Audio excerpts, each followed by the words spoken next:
can't shoot what she's seen. Her mama was a dancer, and that's all that she knew. Cause when you live in the desert, it's what pretty girls do. I'm throwing caution. What's it gonna be? Tonight the winds of change are blowing wild and free. If I don't get out of this town, I just might be the one who finally burns it down. I'm throwing caution. I'm throwing caution.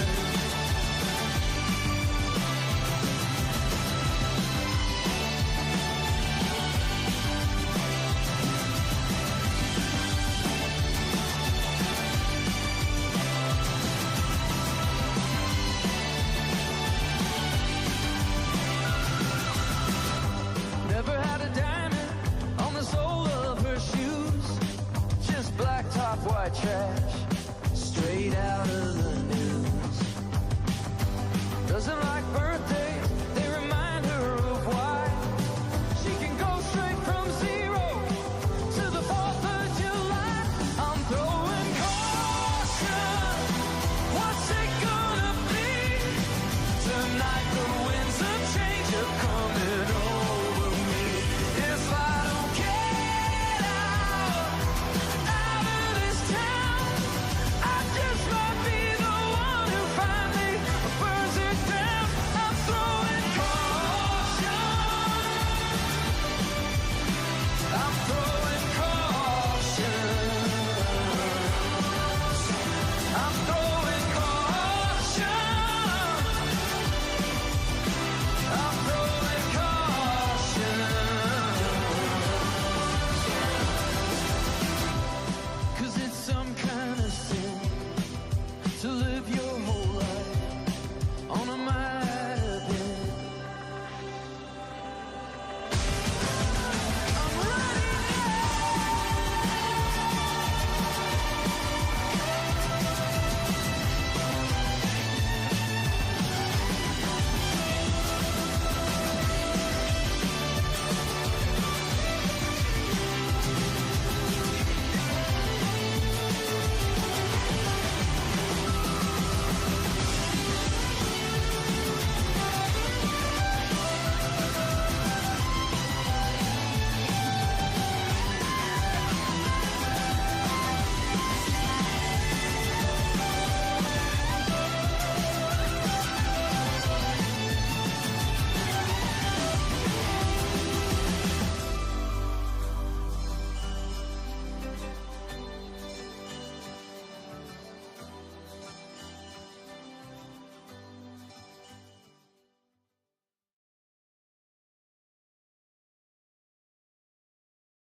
Hello, ladies and gentlemen.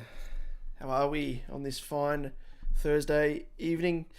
Heading into, of course, SuperCoach Wise round 19. The season has gone fairly quickly, I must say. There's only, 6 rounds out from the end of the season and end of the SuperCoach season as well. So it has absolutely flown by. But for reasons related to absolute carnage in recent times, it's felt as though there's probably been more weeks of just slow, arduous trucking through, as it were, due to the amount of carnage that we've felt across the season to date. None more so than on the weekend. As we all know, round just gone, the amount of players that have been out through injury, suspension, omission, I don't think we've ever seen a round like it. It was absolutely insane. But anyway, thanks for joining us. And we truck ahead. We only, as I said, have 6 weeks to go. So let's make the most of it. As you'll see below, we have hit the 900 subscriber mark. So thank you one and all for getting behind us and supporting us. And it was this time last week, I think we were around about, a few subscribers off. I think released around about 20, 30 potentially. And we've gained momentum massively. So thank you so much for helping us out there. Let me just have a quick look to make sure, of course, because I did do it once where I didn't switch the live stream from unlisted to listed. So let me just double check that everything's fine, and just let us know that I just punched my microphone. So good, don't need to do that. Hopefully they didn't burst anyone's eardrums. But let us know in the chat below if everything's coming through loud and clear. That's probably the best indication as to whether or not everything is going hunky-dory.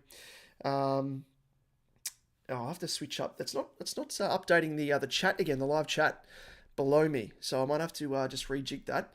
But Adam, thanks for joining us, mate. Change up the song, did we? Yes, we absolutely did. We changed it up.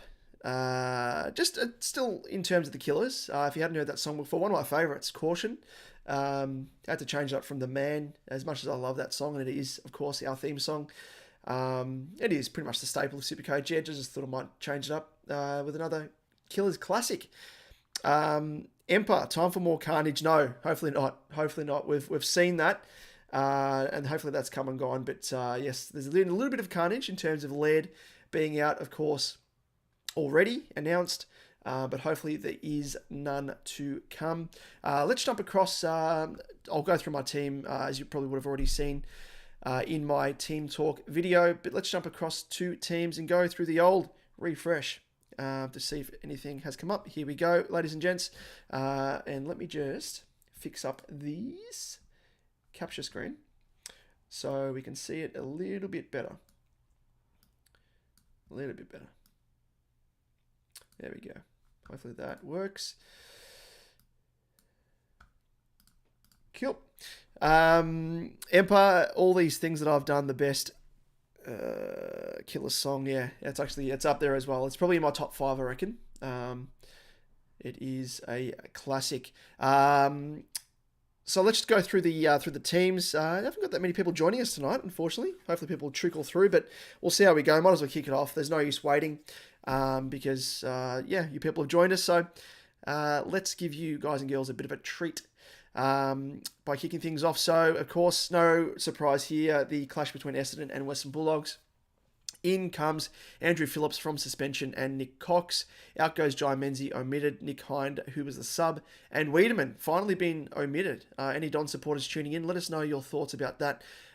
He's someone that I actually like, just probably purely based upon potentially shown some good stuff when he was at the D's, but he is purely a confidence player. Reminds me so much of Harry Mackay.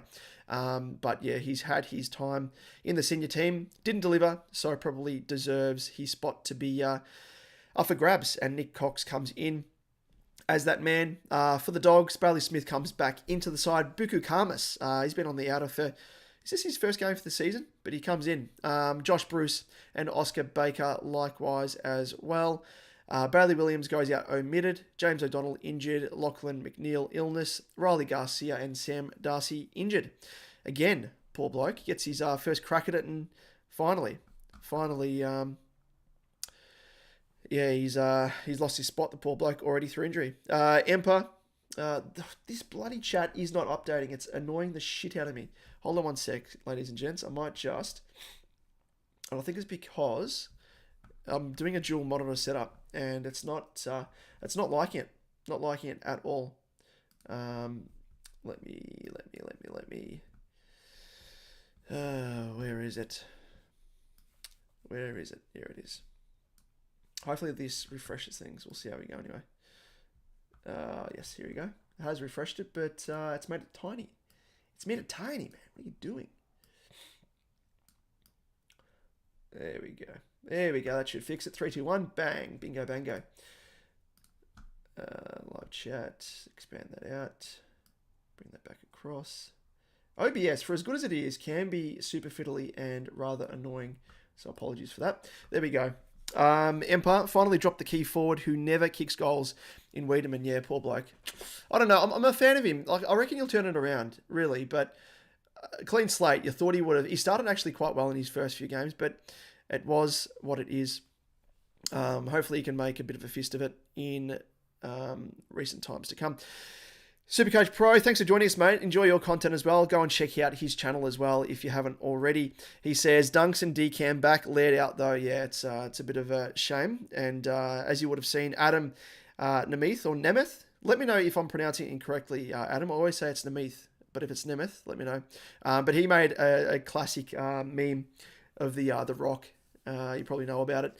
I put it up on Twitter as well. It was that good, so enjoyed that, mate. But it was virtually me saying that, as you would have heard on the podcast and vodcast, that I was finally rejoicing that I would have my first full premo team all year, because I've been, as we all have really, denied the chance of having a week where I've had the full premo team on the park.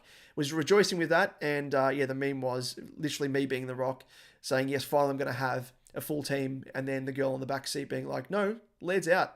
And I'm just turning around like, what? But yeah, anyway, that's pretty much how I felt, and like all of us do as well. Let's move on to the next game. It is the Lions up against the Cats, and Calamachi comes back into the side. And thankfully, Josh Dunkley, he returns. Dev Robertson, sub, goes out. Fagan, old man Fagan really, is doing my head in with this. Jared Lyons, he goes out omitted, and Zach Bailey injured. For the Cats, there is no changes. Out goes Ocean Mullen, the good old oisin sauce. Let's have a look down here. He still may be the sub yet again. However, Dev Robertson, he's out of the side completely. Like, fair income, he actually played quite well. To be fair, I had to rely upon him to fill in virtually for a donut. Scored 29 in like 16 minutes game time, and still he can't get a full game. Like, pull your head in. I hope Lions lose him to West Coast. Hope West Coast pillage him and reclaim the WA local. You're an absolute prick of a bloke, Fags, honestly. Because I was looking to use Dev Robertson. I'll flick across my team very, very quickly. I was looking to use him as a bit of a potential loophole candidate alongside MJ, Matt Johnson. But not to be now. Dickhead. Anyway, let's move on to the next game, and it is between my mob, Carlton up against West Coast. Ed Curnow, Lockie Cowan, and Oliver Hollands come back into the side. Paddy Cripps goes out injured. Shit, didn't see that coming. There's been no word of that at all in the media, so I don't know what the injured. Just say what it is. I reckon they're just resting him, really. Like, they're just doing the classic, like, playing West Coast. Don't want to be disrespectful, and we'll say that he's injured. Yeah. I was going to say, why is Ed Kerner coming back in? But that kind of makes sense. But even then, Paddy Dow. Michael Voss, play Paddy Dow. Even if you don't think he's part of Carlton's future, drive up his price if you're going to trade him. Don't let him languish in the fucking VFL or playing him as a sub continuously. It's doing my head in.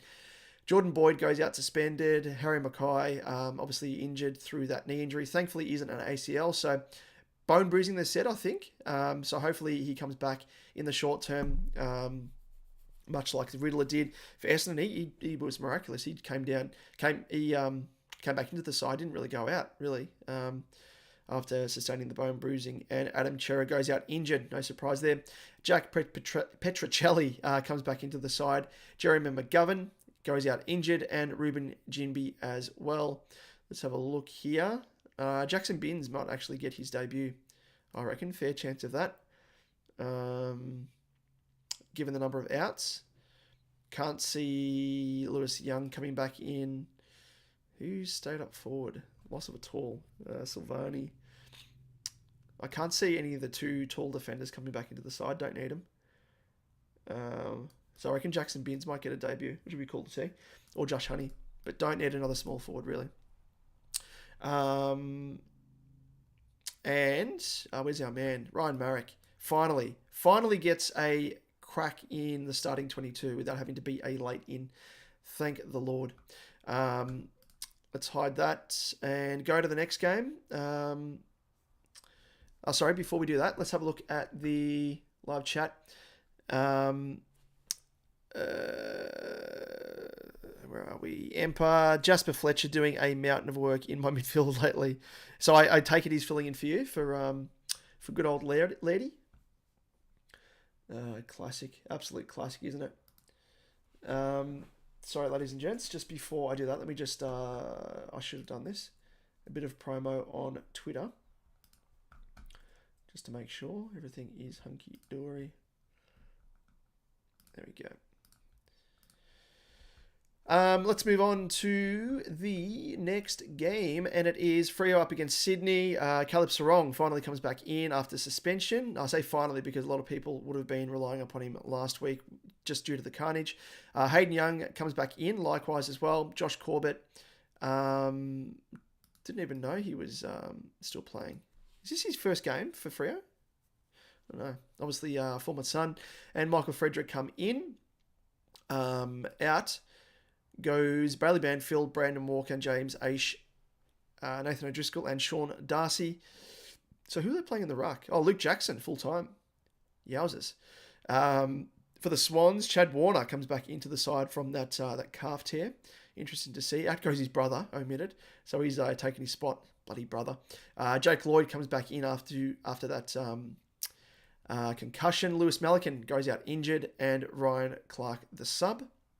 Callum Mills again named in the engine room, which is good to see thus far, but we can't read too much into the way teams are named because it can obviously change. Errol Goulden, he is absolutely smashing it. I reckon he should be All-Australian up there with Dacos. Killing it is the young Errol.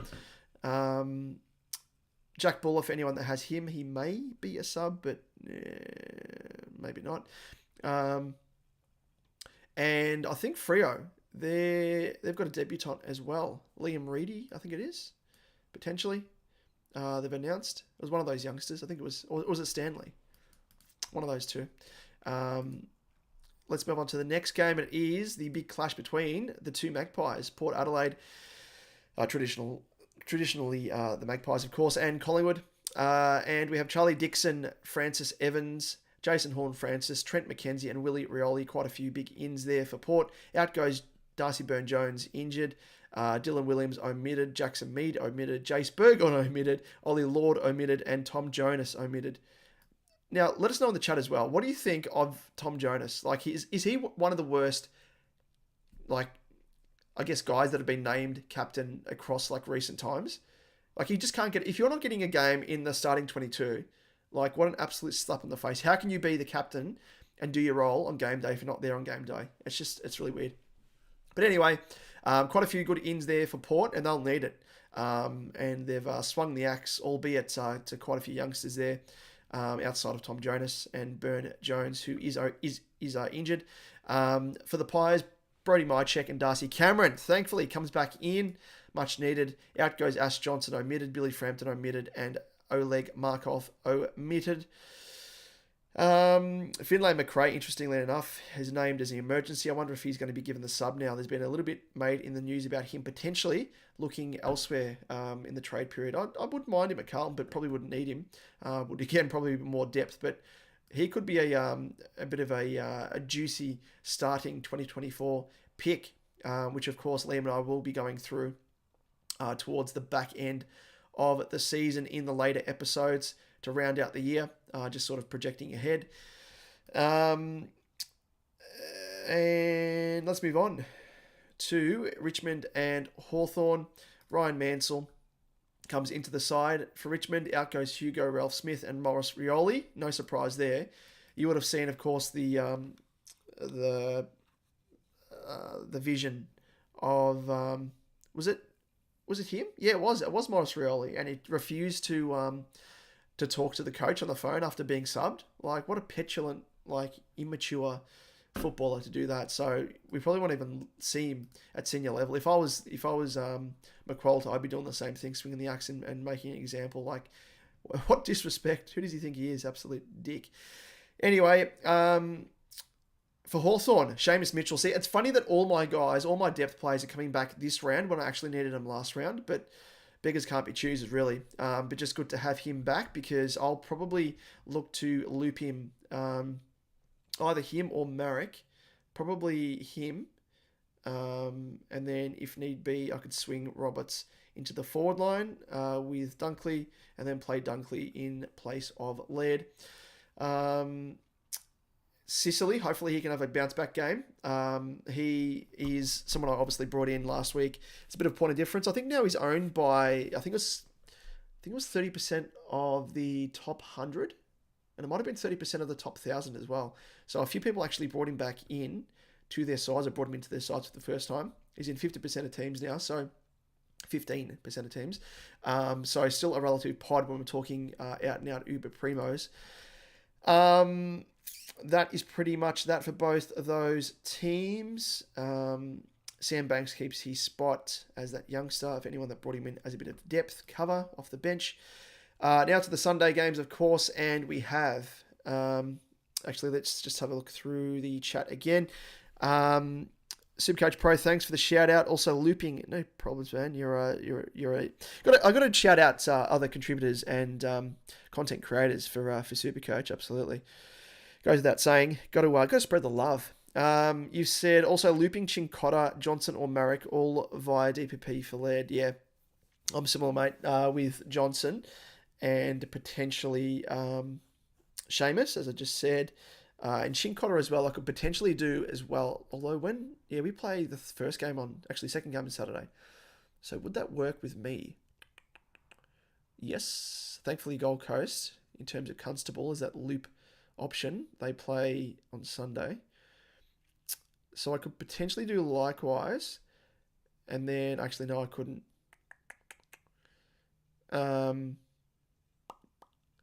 Because I'd need to sub one of these guys or like bench one of these guys, and Sheezel will probably be the one I'd do it with, but I wouldn't be able to because then I'd prefer to play Sheezel up forward if need be, and yeah, I'll probably just end up using Seamus Mitchell and Matty Johnson.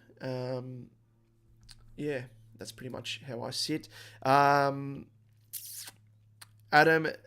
internet did a layout on me and dropped out. Clazy with the gags, Adam. With the gags, mate. Doing well. But just like Dunkley, it's back. Exactly. It is back. And like DCAM as well. It is back. We've got a few more people joining us, so thanks for joining us. If you're sliding through the doors late, better late than never, of course. So thanks for joining us. Of course, if you have any comments or questions, list them below. As you can see, they're popping up below there. And you can see our 900 subscriber mark as well. So if you're joining us for the first time, Liam and I were trying to get ourselves to the 1K subscriber mark. We're 100 off, obviously, before the end of the season. So if you can help us, get around the boys, and subscribe to us, that would be absolutely fantastic. And you can test it out because that is a live counter. And once you subscribe, it ticks over. So give it a go if you haven't subscribed to us as yet, but appreciate the support. And likewise for those people that have supported us thus far. Adam, also see you enjoyed your personalised meme today, sir. I did indeed. Absolutely, mate. Love a good meme. As you know, we're all about memes here. And pop culture references if you tune into our weekly vodcast and podcast content. So it is on brand. So keep them coming through. And likewise, anyone tuning in, if you have any memes and you want to have them featured, whether it be on our social channels or even in the vodcast proper, feel free to flick them through. And likewise as well, should mention, because we forgot to mention leading in to the record of this week's vodcast and podcast, but for those regular listeners and viewers, it's our I Gots to Know segment, which is obviously our name for our Q&A segment. We're trying to give back to the listeners and the viewers. So if you want to send through audio file, of course, or you can just film it and I'll just rip the audio off it.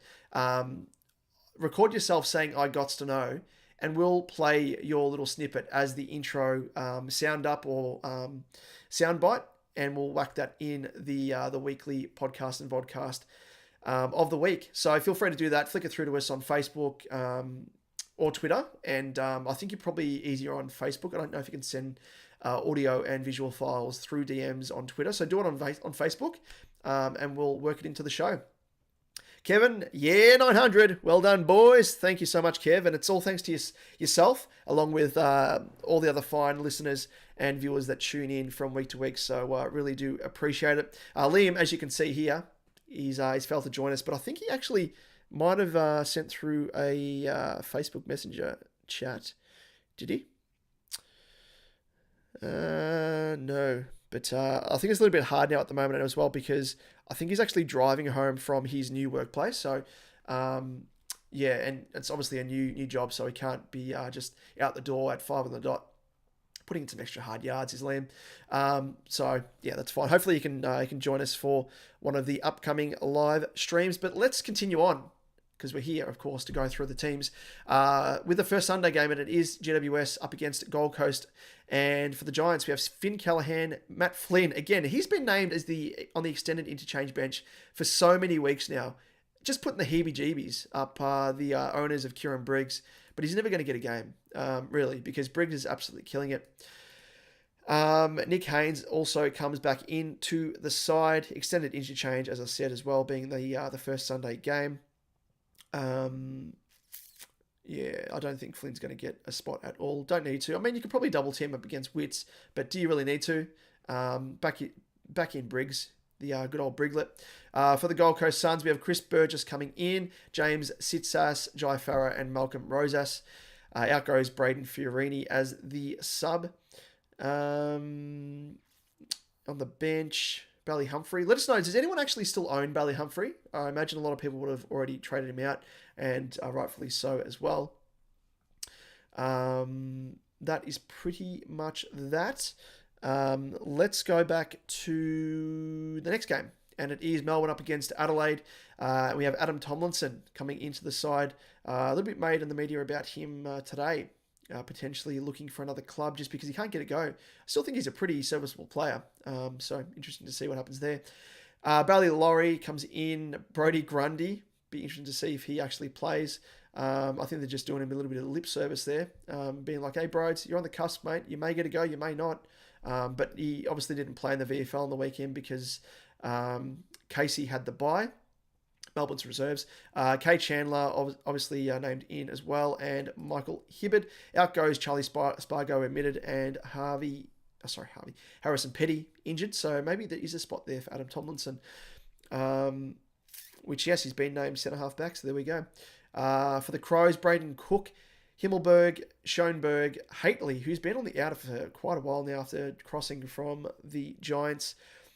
Gives me a lot of Matt Crouch vibes. And speaking of which, he comes into the side as well. Luke Nankervis and Patrick Parnell. And Nankervis could make his debut. Out goes Rochelle with suspension. Scholl omitted. Max Michelini and Rory Laird. As we know, big out there for all of us that own him. Let's have a look quickly through the teams. Any ramifications? Keys, where's he named? Where is Keys? Keys? Where's he named? Oh, there he is. Sorry, he's hidden away there on the half-forward flank. Interesting. But probably indicates that even though Petrarca's been named in the engine room, Petrarca, as we know, he's kicked 8 goals in the past 2 weeks. Been pretty effective up forward, so you'd think they'll probably start with him up forward as they have been, and then have him swing into the midfield. And I reckon Keys might try and tag him, but it's going to be hard to try and tag Track. He is a superstar, as we know. So let's move on to the last game of the round. And it's St Kilda up against North Melbourne. Jack Billings, Bytel, Higgins, and Tom Campbell named in the extended squad. Out goes Jack Peris, who made his debut on the weekend. Gets a little bit of taste, and then out you go, mate. For North, we have Charlie Lazaro, Howe Greenwood, Hanson Jr. could make his debut. Todd Goldstein from the outer could come back into the side, and Will Phillips. Out goes Coleman Jones, Zerha, and Wardlaw through concussion. So that hurts for those people that still have Wardlaw or were relying upon him as a bit of cover. So hopefully for those people that own him and also Laird, you have another player like Matt Johnson who can come in and play a bit of a role. Now, where is Jack Sinclair? He is named centre-half back, which he won't be playing. Won't be a small size defender playing centre half back. So don't know where he's going to be lining up. I just want to have a look as well as to how many CBAs he got on the weekend. Didn't score too well. Good old Jackie Sinclair. Let's have a quick squeeze. And whilst I'm doing that, of course, feel free to chuck in any questions, comments, banter, memes, all that sort of stuff in the comment section below. Jackie Sinclair, 45%. Got a bit of a run on here, bit of a trend. 45% on the weekend and 42% the week before. So I wonder if he again plays that 40-60 split, roughly. How did he go the week prior again? Yeah, it is really impacting him, SuperCoach-wise, and I don't like it. But I reckon as well that, as we saw, Eddie Ford was a bit of a tagger at one stage. For North, I reckon he might be trying to tag Sinclair as well, pretty much like for like. Ford, even though he's named in the wing, that's pretty much a similar role to Sinclair. That's what he can play, as sort of that running high half back. So I reckon Eddie Ford might do a run with role there. Yeah, maybe Sinclair plays in the middle more to try and slip the tag of Eddie Ford, but it doesn't bode well, I don't think, with him. And conversely, Marcus Winhager might be running with a bit of a tag on LDU, I reckon. LDU, he's come back breathing fire and really vindicating those of us who either started with him or jumped on him early when he showed his really good form. So yeah, if you're looking for a trading candidate, we recommend him very, very highly. But yeah, this game he might be tagged by Winhager. Was a bit of a strange one with Hawthorn up against North Melbourne on the weekend. They actually tagged Taron Thomas first up, and then they obviously tagged Sicily. So yeah, a bit of a strange one. And I think it was, who was the other bloke they tagged? Bailey Scott, I think it was as well at one stage. So a bit of a strange one. But that is pretty much that. Let's have a look back at the chat and Tryon. Thanks for joining us, mate. Newbie, I think, as well from you. I don't recall having you on board in any previous live stream, so always good to have newbies jumping on. Any recommendations on bench cover? Had Dev Rob, but he's a bust. I need a mid-forward cover. Well, I think this man here, where is he?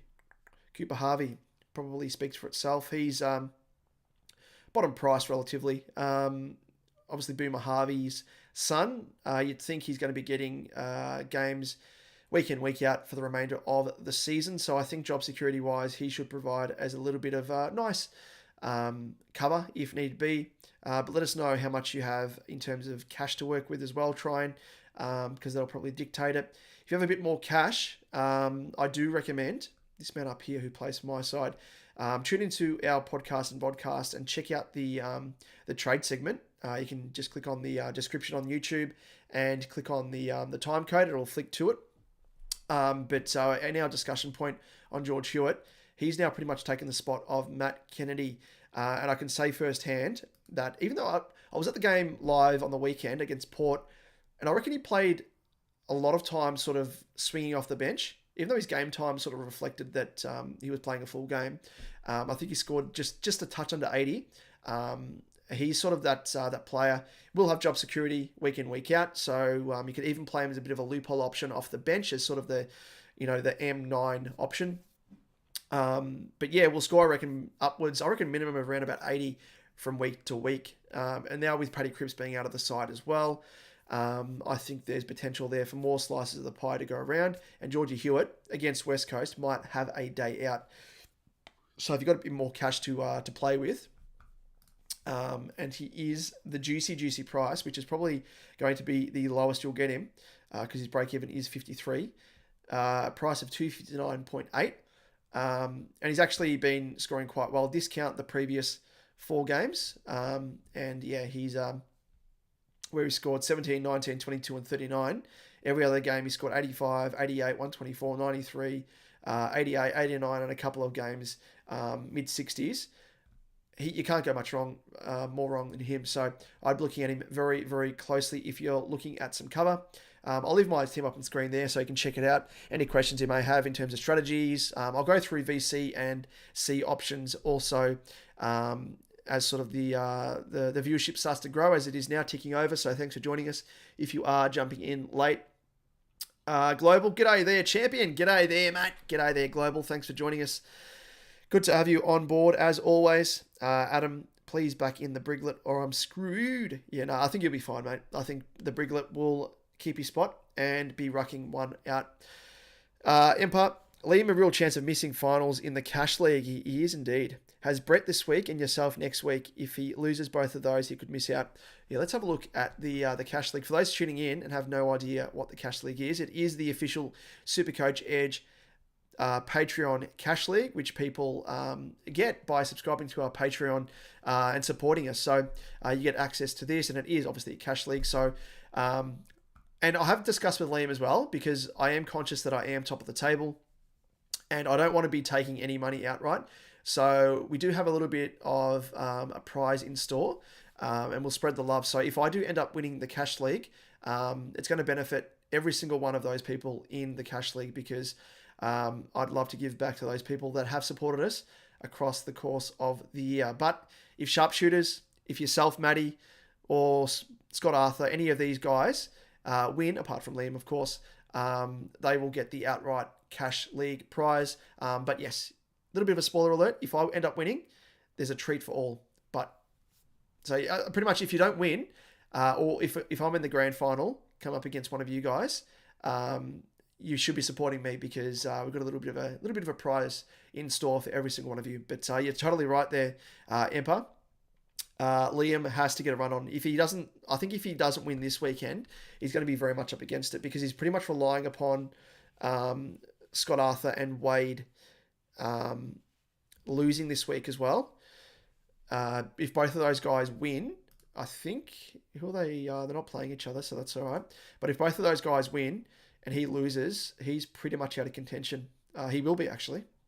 So he's relying upon a win first up, and potentially both of those guys, if not one of them, losing this week. Otherwise, he's out of it. And I'm flying the flag for SuperCoach Edge in terms of the hosts side of things. Jonas, thanks for joining us, mate. Prostitutes Inc. Players out with the sniffles. Got to watch out for that white powder going around. Yeah, it's a bit like that, isn't it? Josh, thanks for joining, mate. Good to have you on board, as always. G'day, mate. Would you rather bring in Kelly, Steele, or Took? Ooh, for Green, this would be my last trade. Or would you rather get Hewitt for Johnson to cover for Green and be my 23rd premo? That's a tough question, mate. That is a tough one. I'm always more of a fan of going for the top shelf. You've already got Johnson as that cover anyway. I think he will persist in playing week to week for Freo. So if you were in the spot where, like, you had Devrob, for example, instead of MJ, I'd probably endorse going for Devrob to Hewitt and then sticking with Green. But because you've already got MJ on the bench as cover, I reckon you can go for broke and reach for the top shelf, as I always say, in terms of the high quality quality primo. So between Kelly, Steele, and Took, you probably can't go too wrong. I'm more of a fan of Took at this stage. If you tuned into our podcast and vodcast, you would have seen that our sort of discussion point on him was the fact that he... Whoops, what's happened here? No, OBS just went haywire. You would have seen that his points per minute, which I'll run through now for you, are quite high. The other thing that he's lacking at the moment is game time. So it does indicate, so his points per minute is 1.2 and 1.1 the week prior to that. He was playing more forward role in his return game against Port. On the weekend, however, he ended up scoring... so let me just get rid of the live chat and the... Where are we? The sub counter, so you can see here at what I'm looking at. This bloody thing. It's not, hold on, it's not working. It's not working. I thought it would work, but it wouldn't. I'll read it out to you. So his points per minute on the weekend was 1.2, 1.1 the week prior. Every single week prior to that, when he was scoring a 127 when he was pre-knee injury, he was averaging 1.1 per minute in round 5, 1.1 around 4, 1.1 around 3, 1.1 around 1, and close enough 0.9 in round 2. All those games he scored above a ton, and he scored 122, 127 around 4, round 5. On the weekend, he scored 101 with actually a higher points per minute. So his game time was 86 compared to 111, 114, 116, and 106. So if you extrapolate that out and give him an extra, 20 minutes game time virtually, he would be pushing up towards a 130 mark points overall. So I'd be going for Took because all indications are there that all he needs is to play the regular game time than he normally gets, and he'll be punching out those scores. So he's got the rollback. He's playing more time in the midfield, which I'll just show you now. In terms of CBAs, courtesy of the new incumbent coach, caretaker, Stephen King. And there we go, up to 64%, sort of more in line with what he was getting between rounds, roughly rounds 3 to 6, pushing up towards the 70 mark, slowly but surely. So I do think he is the option among all of those. I'm not a big fan of Kelly. I do like his scoring, but I'm not a fan of him just because of in the back end of the year, and especially having no more trades after this trade that you execute Josh. I think, the likelihood of Kelly being injured, he's been injured a couple of times, concussed, hamstring, and whatnot. So you wouldn't want him to go down with no trades. Steele, I don't mind. He's actually hitting some form at the right time. Looks as though he's over his knee niggle that he had in recent times. Albeit he scored a 105, but a 140 the week prior. The one big thing is his tackling is back. Really does provide a bit of a nice scoring floor there from week to week. But yes, to round that out, I'd be going 100% Tookie Miller over any of those other guys for green. So hopefully that helps you out, mate. And best of luck as well. Frood, aka, thanks for joining, mate. Damn, Grundy back in. Not quite yet. Because it is a Sunday game. So he's on the extended interchange bench there. Frood, I don't actually think he'll end up playing, in all honesty, unless they try and play him up forward. That's the only way that they'll have him back into the side, because if they bring him in and he's eating into the ruck time of Gawn, who, as we saw on the weekend, absolutely smashed it as the outright ruck, they'd be stupid to do that. So even if he does come back in, I reckon he'll be playing up forward more than anything. So it's going to be interesting, but I don't think he'll play. I reckon he'll play in the VFL. Didn't play on the VFL on the weekend because Casey had the bye, as I mentioned earlier. Frood, wonder if McGuinness, I always go to say McGuinness's name as Maginus, just by the way it's spelt. Such a weird name. McGuinness goes to Bolton and Dusty, and Drew to Dacos, maybe, yeah. Again, I reckon Port Adelaide, as we spoke about on the podcast and vodcast, that it'd be stupid if Port don't actually pay some attention to Dacos this time around. As we know, leading into their last encounter, Hinkley absolutely disrespected Dacos and said, we're not going to pay too much time on him. And they played, Lockie Jones on him, and he absolutely killed him and scored 149. So I reckon they at least have Drew with a run-with role with Dacos.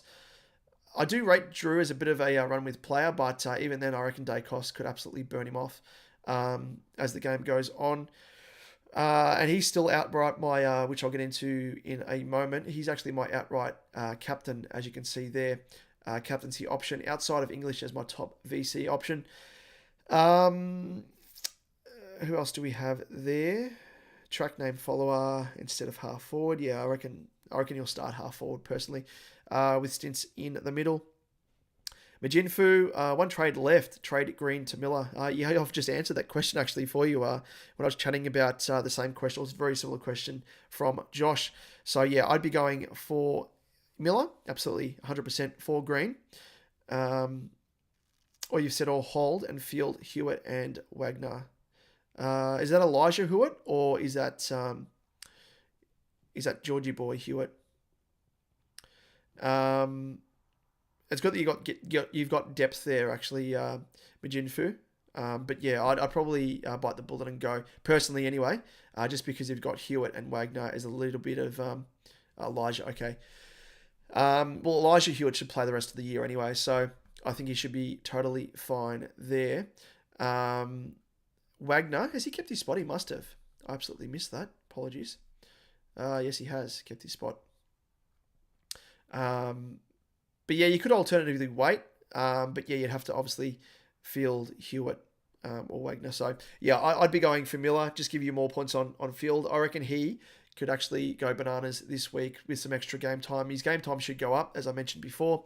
And yeah, those points per minute indicate that he's got the role and he has got the old running man tonic back in his game. Michael Higginson, thoughts on Sam Flanders for a F6 for a cheap option after his last 4 matches, rather than waiting on Butters or McRae to drop in price.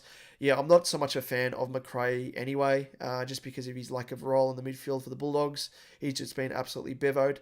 Butters, I still think Butters may be a late out. Let's actually have a look at their team and who could come in as a late in. Dylan Williams, maybe. Jace Burgoyne.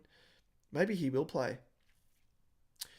I think it was a groin, wasn't it? He was battling with, which does ring alarm bells in my mind. But maybe if he does play, he plays more time up forward as opposed to more time in the midfield. So you'd think if that's the case, he's going to impact his scoring anyway. But if you've got him, back him in. I don't mind Sam Flanders. I say that through gritted teeth because I started with him and he was absolutely putrid and I had to trade him out. And of course, he now vindicates 19 rounds on that he was a decent selection, but he just wasn't getting the right role or time on ground, really. Or he just pulled his finger out. But that just really does pain me to see. Like 125, 96, 119, and 100 over the past 4. Fair income. Really annoys me. Just want to see his CBAs as well, actually. But in short, I actually like him. I like him a lot.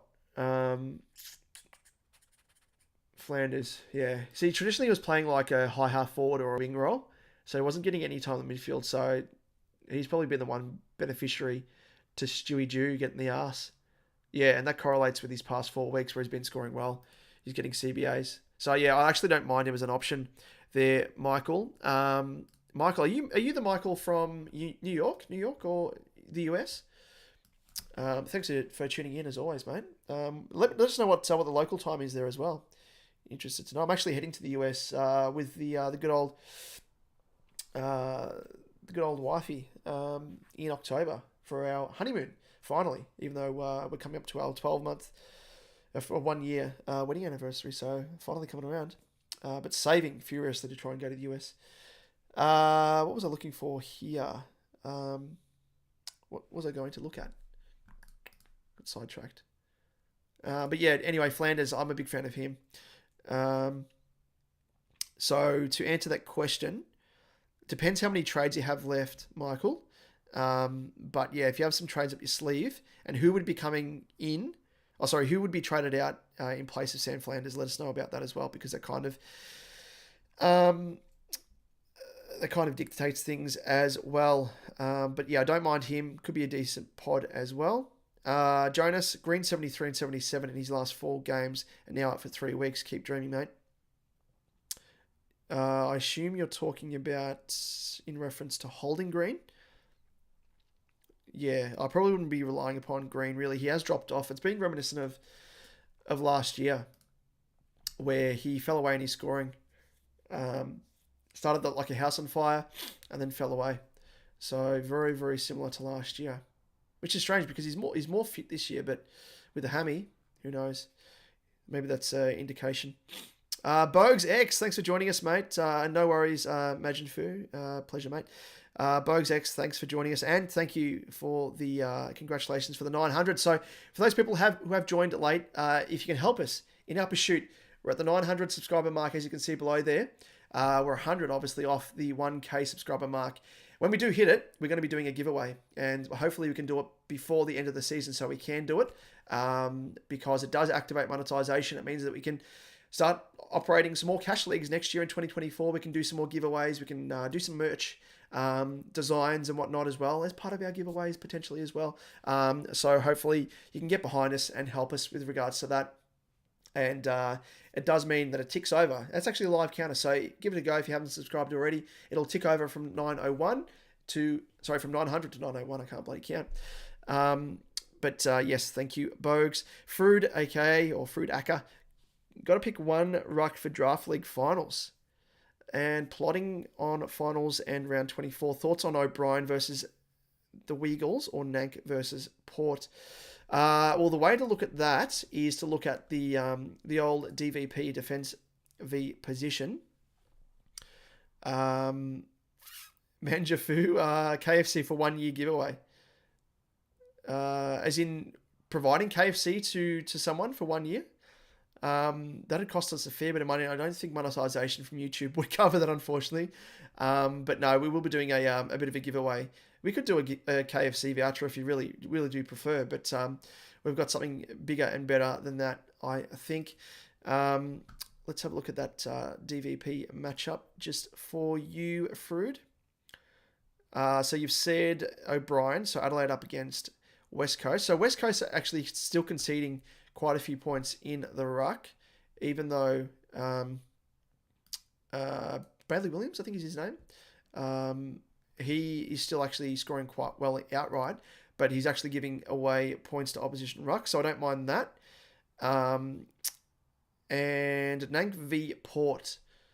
So will Nank be back by then? I assume so anyway, because he's out for another 2 weeks. Nank v Port, yeah. You've done the homework already, actually, Fred. I think potentially, is Lysett still in? Lysett is still on the side, isn't he? Yeah. Yeah, I don't mind it. Actually. I'd probably be going for Nank, personally. But, yeah, much for muchness, I think. But I don't mind either of those options, I think. Frood. Josh, just saw Carlton's out, so I'm really tempted to bring in Hewitt now. Yeah, 100%, mate. Like, he should score quite well. But, yeah, even then, as I said, I'd be going for Took because I reckon when you're weighing up players, the easiest way to go about it is have a look at what they're averaging compared to the other player that you're thinking about bringing in. As well as like what you think, obviously, from here on out, which is probably the more applicable part of the discussion, with 6 rounds remaining, looking at their matchups and whatnot, respectively, which of those players is going to outscore the other. And I think Took at full flight, he can average around about 115. Compared to Hewitt, I reckon he probably averages around about 90 to 100 at most. So there's like a 15, 20 point swing there. So I'd be going for Tookie Miller every single day of the week. Where are we? Michael, you said was holidaying in Vegas. Oh, you were holidaying, that's right. I wasn't sure if you were actually living or working there or if you're on holidays. That's right. You're holidaying in Vegas for 3 weeks. So I was missing all the AFL info back in Oz yesterday. Well, good to have you back on board and back on home soil. Mick, Mijin Fu, KFC for 1 year. No, just a little bit of banter. Wasn't that good? No, it's good, mate. It's good. You probably deal with my shit jokes on the cringeworthy memes and whatnot on the podcast and vodcast, and Liam as well. But he's probably the more sensible of us two. Michael, 3 trades left. Trading Wardlaw to Libba. I like that. Was holding Yo, but can trade. I wouldn't hold Yo because there's pretty much no chance that he comes back at this stage. And even if he does, there's a chance that he just pings his hammy and calf and everything else, soft tissue wise. Can trade him to Flanders, keeping Day at D6 and Mitchell as forward defensive cover. Leave me 150k in the bank. I like that. I like that option a lot, I think. So to be Yo to Flanders, is that right? Yo to Flanders, keep Day at D6. If you were to trade Wardlaw to Libba, Michael, would you be having to use a secondary trade in order to fund it as well? Or would it be a case of being able to potentially, and you'd have to have a fair bit of cash in the bank, so I imagine it's the other option. But if you were trading Wardlaw to Libba in one trade, 100%, but even then, could you go Yo to Flanders? So are you saying, sorry, and because I'm I'm reading this in parts here, but could you potentially trade Wardlaw to Libba and then Yo to Flanders? Wardlaw to Libba in one trade. Oh, 100% go that. 100%. 100% be doing that, mate. He'll outscore Flanders every single day of the week. Libba compared to the Flanders trade.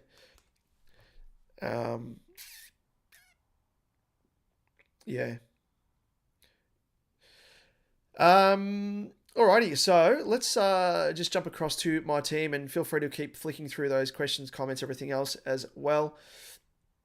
Let us see here. Where are we? Live chat.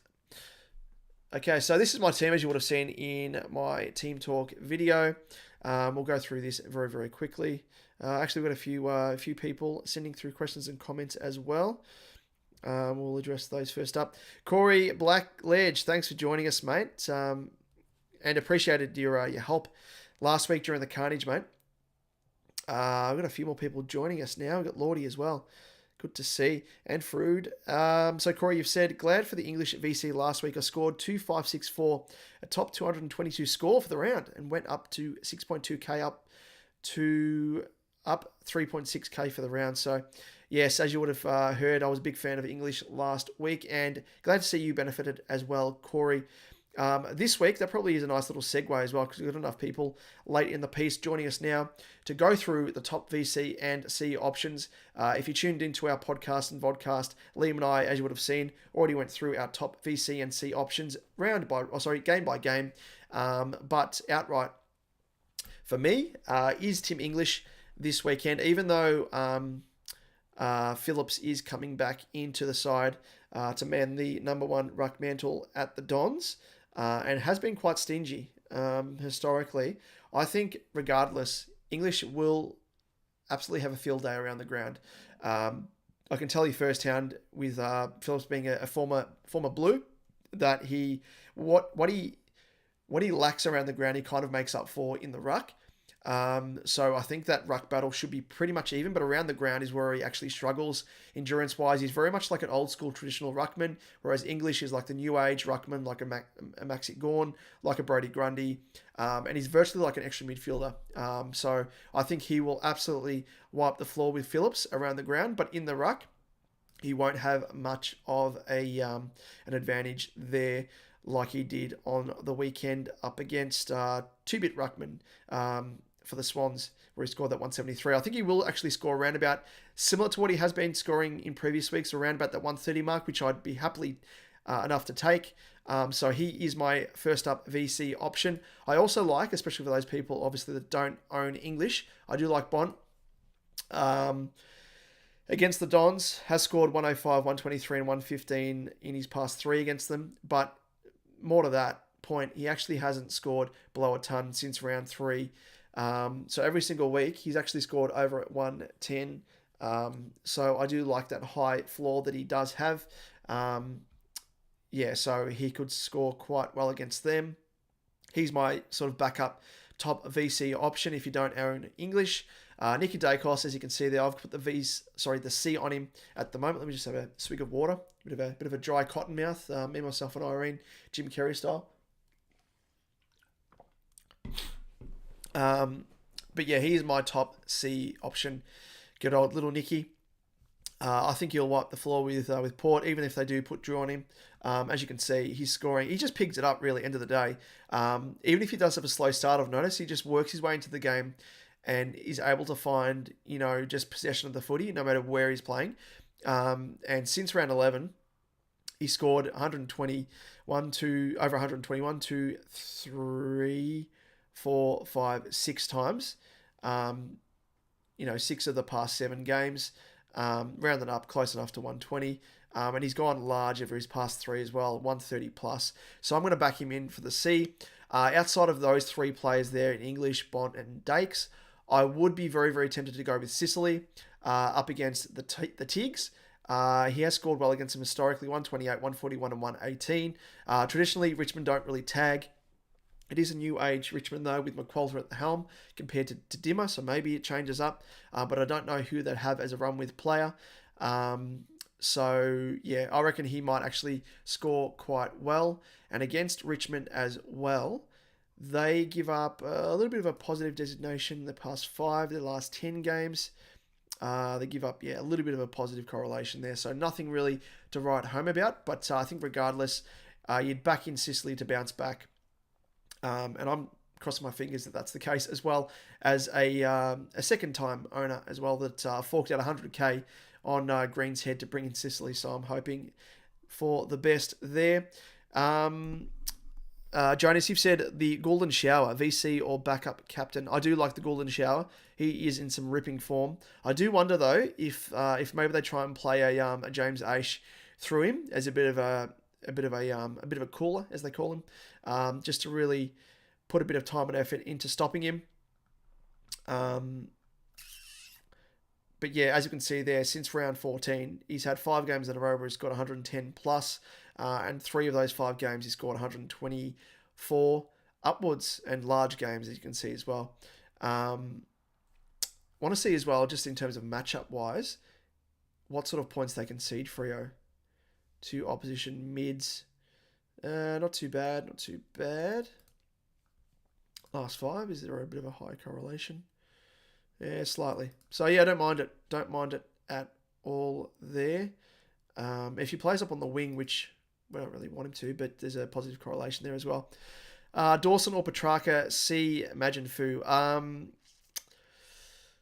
That's a tough one. I think Petrarca I wouldn't trust just because he's playing that forward role, even though he is more of a mid forward and can swing into the midfield. And I think, he's passed 2 scores, even though on the weekend he was absolutely done over by Champion Data there. Should have scored more than 113. Their system is absolutely shit.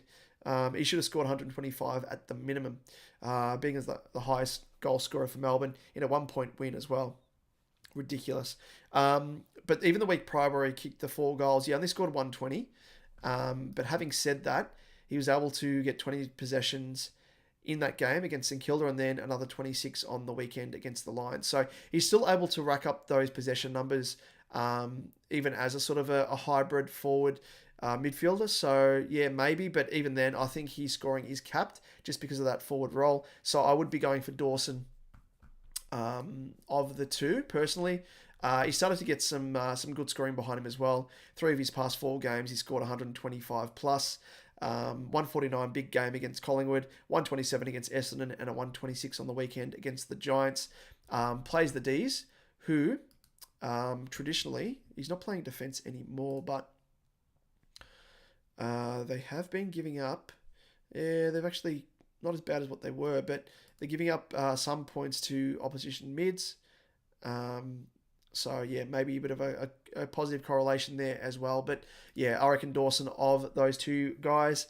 Let's go back because I missed a couple of questions here after Corey. Frood, aka, you've said again a draft league question, but what are your thoughts on some interesting high 3 rounders? Sam Taylor has been killing it and kept Tex Walker quiet in the second half. Atkins has more GMHBA games to come, and Farrell going well.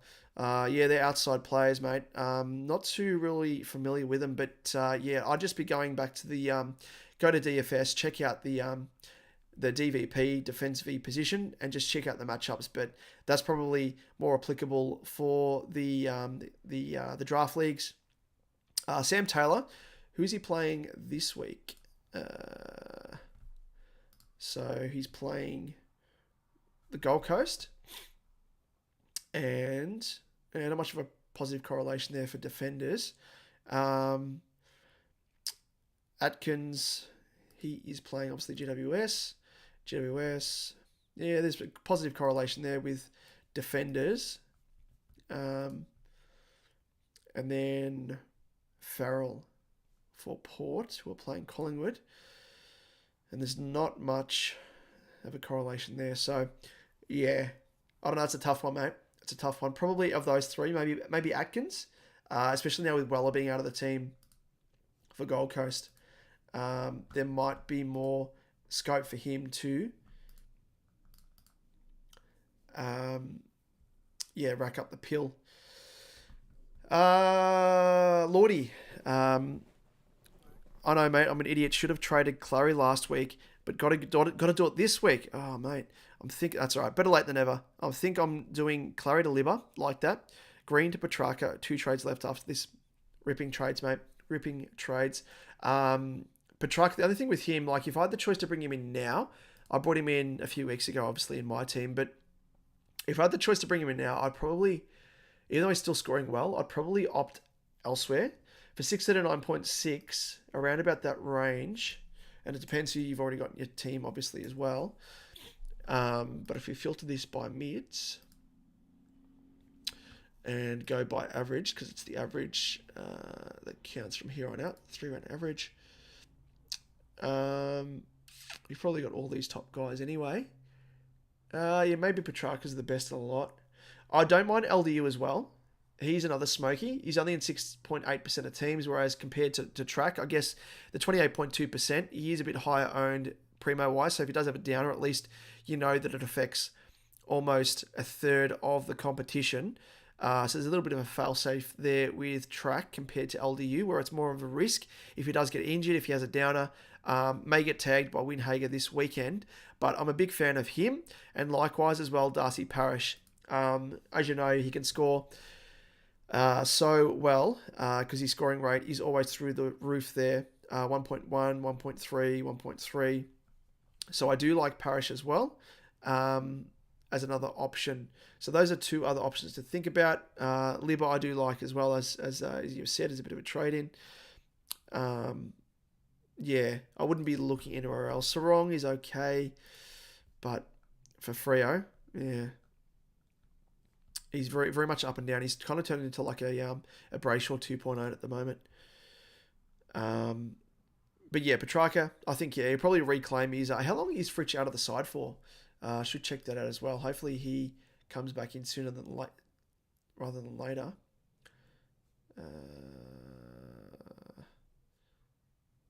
Do they not have injuries? It's weird they don't have a subsection for injuries. Oh my god.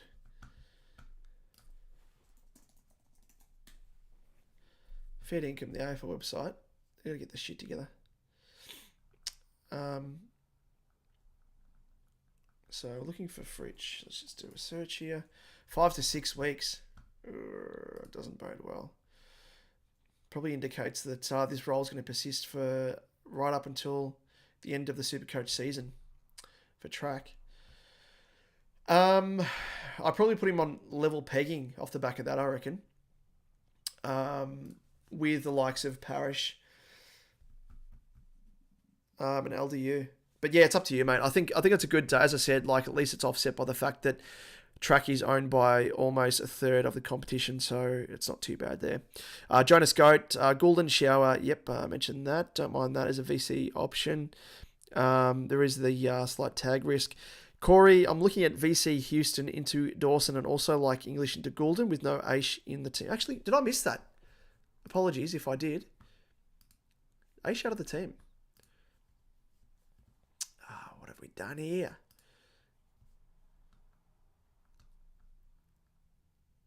I did miss that. What an idiot. Sorry, apologies. No, there's going to be no tag risk for Goulden then at that stage.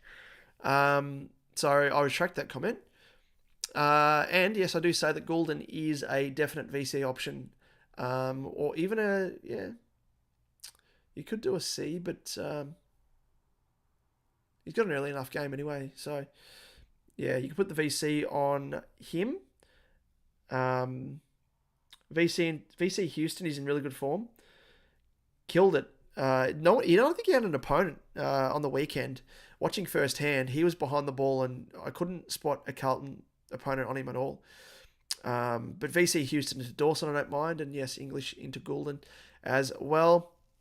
Imagine Fu, Dawson or Petrarca? C, answered that in terms of Petrarca and Dawson. Global, who is or was your favourite SuperCoach pick this year? Global, you've gone the VC Walsh. I don't mind my boy Walshy up against West Coast. Yep, for sure. He's due. He is Stewie. I would say, are you talking outright Global as like a starting pick?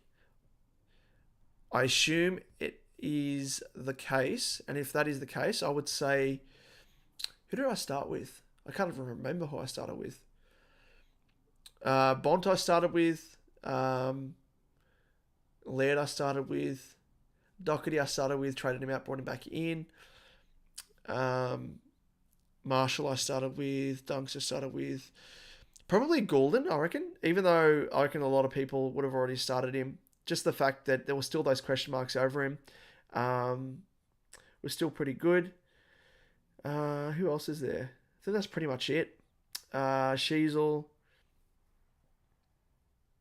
Yeah, it's amazing. I have to go back, like, in one of the closing episodes of the year, Liam and I will go through and we'll analyse both of our teams and check out who we started and who remained up until the end of the season.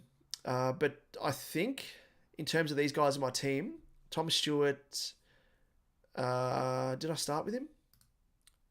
Did I trade him in? I think I traded him.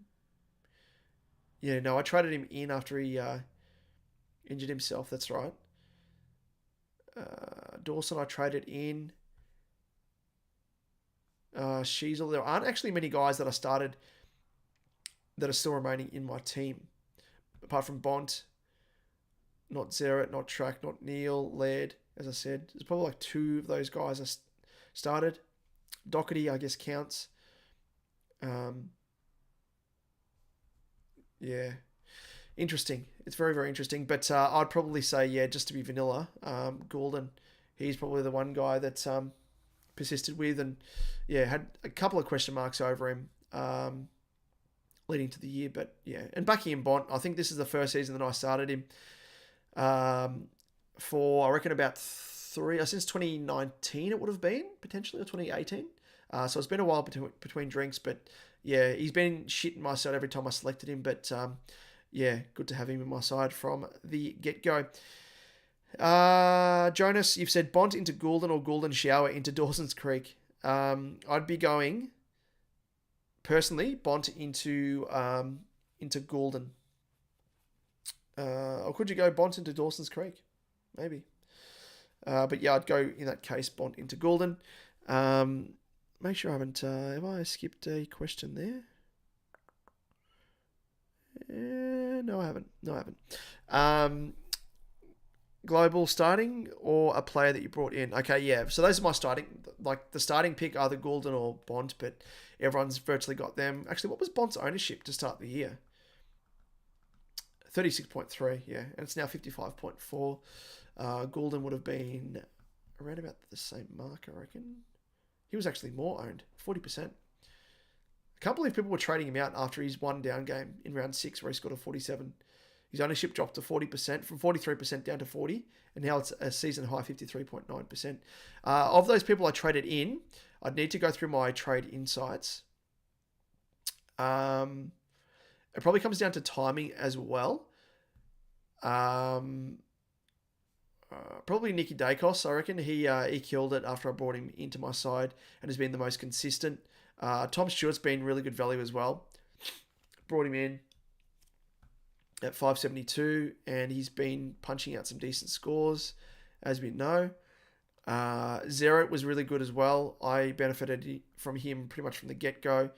After he dropped to 564, I brought him in and he's punched out some very, very good scores for me. Lockie Neal as well. Once I brought him in, he hit the gas. Scored very, very well. I think it was around 10 I brought him in. Scored well. 128, 122, 102, 144, 114, 143, 142. Who else is there? Timmy English. I think he's probably been the one guy. I brought him in after Hodor. Darcy went down and he punched out a 133, 127, 130 and a 173. Yeah, probably all those guys, I reckon. But we'll delve into that at a later stage. This is probably not the most riveting thing for me to go through. But yeah, if you have any other questions about my team, feel free. Bont or English VC? I'm personally going for just matchup wise English over Bont in terms of my top VC.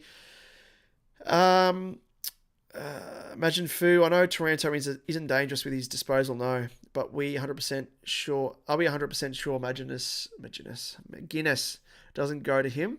I reckon, yeah, there's a fair chance that he might actually. Imagine Fu. Yeah, he's not an option for SuperCoach, but AFL Fantasy, 100%. And as a second game of the round, you can put the VC on him for fantasy. Global, mine was Sheldon before he died. Oh, it was in your best trade in, yeah. Although I must say that Matty Johnson's been pretty good as well, like albeit when he's had a chance. He's been actually really good for me in terms of cover.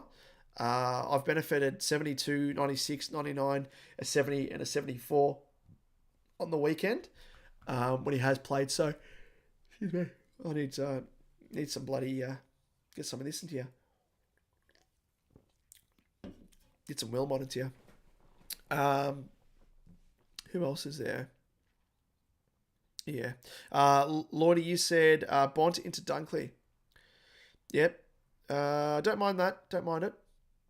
If you don't own English, yeah, I'll be going Bont, 100%. Dunks, I think he'll be largely forgotten about. I think just coming back. It's kind of like the recency bias. People won't be putting the C on Sicily just because he punched out a shit score on the weekend.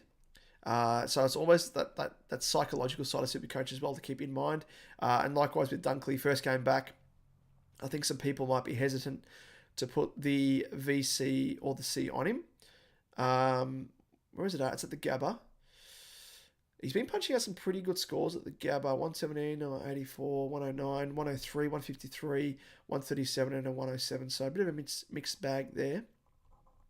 But he's only scored below a ton once this season, round 4 against the Pies, where he's got an 84. And prior to getting injured, and that game where he got injured, he was actually on track for another score of around about 125 plus, which would have extended his run of games from 153, 146, 148, 137, 122, and a 125 plus. So I don't mind that as an option, as a bit of a pod option there for you, Lordy. And it'd be a mid-round selection as well. Dragon Wings, thanks for joining us, mate. What do you think of English? Yes, just answered it. Yeah, exactly. I love the matchup. I think, as I mentioned earlier, Andrew Phillips, I think he will match him in the ruck. He's pretty solid as a traditional ruckman. But I think around the ground is where English will do the most damage and wipe the floor with Andrew Phillips there. Corey Blackledge, wish I never traded Wilmot for Took. Got him out too early.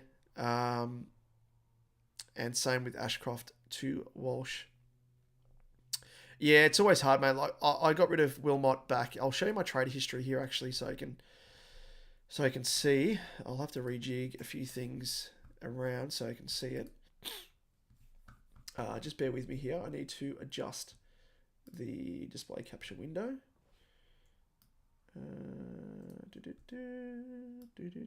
Whoops. So hopefully you can see this. So that's my trade history on the right. And I got rid of Wilmot all the way back. Round 13, I traded him. Oh, it wasn't too bad. I traded him to Lockie, Neil, and Zeeble to Cameron in that 1 week. So it wasn't too bad, I think, for me personally. But yeah, I ended up getting rid of Ashcroft. Oh, where was it? Even before that. Round 9, I got rid of Ashcroft when he was priced at 373.2. It helped me get Dawson in, so it wasn't too bad. And Chandler went out that week as well for Weddle. So you got to kind of offset it or work out the points gained in that trade as opposed to the points that you've lost from Wilmot and Ashcroft. And I think I'm ahead just by those upgrades there. But yeah, it does hurt to see them scoring quite well by and large as well. Global, biggest regret for this season. Mine was not starting English. Yeah, that's probably mine as well. Early in the season, those early season podcasts and vodcasts that Liam and I did, we were both to and froing about do we start English, do we start Decam, do we start Darcy? I went down the Darcy route, which wasn't too bad, and yeah, ended up starting Marshall as well. So Marshall, I was thinking about going a Darcy and an English Darcy and English as one potential, and then going English into Marshall. So I was kind of offset both of those guys, English and Darcy. Darcy took a little bit of a while to hit his form, but yeah, that hurt most. You started Gorn Global. Shit, that hurts. Biggest regret for me, I think you'll see there in round 2, Nat 5. Fuck. I always say never again, and I got roped back into doing it again. And only lasted a round or 2 rounds and got rid of him. Flanders again hurts because I knew he was going to be a decent scorer. Traded him out in round 2 and look at him now killing it. So I can blame Stewie Jew for that. Philippou was probably another wasted trade-in option as well. I thought he was going to. I got kind of seduced by the job security side of things. Traded him in. Thought he might have punched out a bit more points scoring wise to make some more cash, and he only ended up making around about 90k for me or thereabouts. So that was not a wasted trade, but because it was kind of veering towards that 100k mark that I like to sort of generate in terms of cash appreciation. But yeah, was hoping to sort of go up towards that 150k mark. Wasn't to be, but yeah, is what it is. Outside of that, I don't think there's another regret that I've had. LDU I started in my LDU I brought into my team. He was just unfortunate. I had to trade him out 3 weeks later after getting injured. Ridley, I ended up starting in my team. That hurts as well because I knew he was going to score well, and then went out of my team through injury in round 4, came back in and started killing it. So again, sliding doors moments, but it shows that it vindicates my early selection at least. Will Day, I ended up trading. I brought him into my team round 4, 402.6, held him when he got suspended, and then traded him out. Where was it?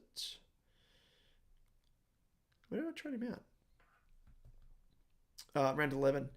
Only made 74.5k. Was using him as a bit of a playing cash cow. Ended up scoring quite well. But yeah, he for me just wasn't hitting the mark. I saw him as my ticket to bring in both Merritt and Sicily that one week when I think Merritt was playing West Coast and Sicily was playing St Kilda. I think it would have been round 11. Yeah, and I benefited largely. Sicily scored 172 that week, and Merritt, round 11 against West Coast, scored 110. A little bit below par, but then butted up with a nice score after that. So, again, not too bad considering the guys that I brought in. Can anyone... Oh, sorry. I've skipped a couple of questions here. Global off topic. Josh Dunkley joined my sports card group and loves NBA cards. Interesting. Oh, what's your sports card group, Global? You can give that a bit of a plug. I assume you've got a group on Facebook that you're referring to. And in sort of anyone that loves collecting cards as well. As you know, Liam and I do on the AFL Select side of things. I've bought a couple of boxes, very expensive boxes, mind you, but in high demand because they're limited run. The Select Gem card series, which will be delivered, I think it's around about... I think it's the 21st. I think they drop. Is it tomorrow? They might be shipping, and then they might be arriving sort of mid to late next week. And I will be doing a little bit of a live stream unboxing video for that as well. And these cards, the box, you get 9 cards in the box. And there's limited runs as well. I think there was like 2,000 boxes in total. So they sold out within, I think it was a minute or 2 minutes. So think Taylor Swift type tickets. In terms of the demand there. But in terms of resale value, for those people that missed out on boxes, people are trying to sell the boxes on the secondary market on eBay. They were worth $600. And people are trying to sell them for double that, for like $1,200 on eBay. So the value and price point of these cards, they will hold their value. And I think you can get signature cards in... I think it's 1 in every 4 boxes. I've bought 2 boxes, so I've got a 50% chance of getting a SIG card. And hopefully, because there are low number cards as well. Again, that's part of the reason why their value will be quite large. There's a chance there, of course, as well, if you get a Dacos signature card, and I'm crossing my fingers, knocking on wood, everything else, that I can get, first and foremost, a Walshy, because I do collect Sam Walsh cards first and foremost. I have a whole cabinet here of signature cards of him, Charlie Curnow, and Harry Mackay. But if I can land a Nick Dacos card, that will pay for Walsh cards and then some, because he's in high demand as well. And I'll probably end up holding that card, because if he wins the Brownlow, his price will skyrocket again. So yeah, let us know as well if any watchers here are card collectors of the select variety, because yes, I will let you know when we'll be doing an unboxing video, and Liam will be joining for that as well. I'll make sure to do it when he's available. Josh, you've asked, can anyone tag in the Essendon mid? Are you referring to...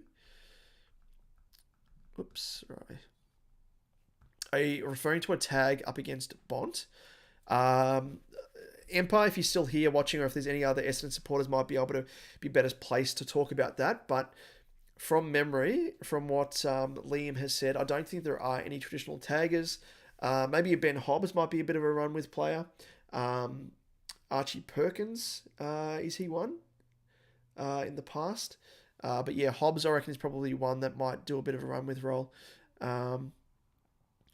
there. But yeah, I wouldn't be worried. I think Bont's a different beast. He's so hard to try and tag. So yeah, there's no real worry about that.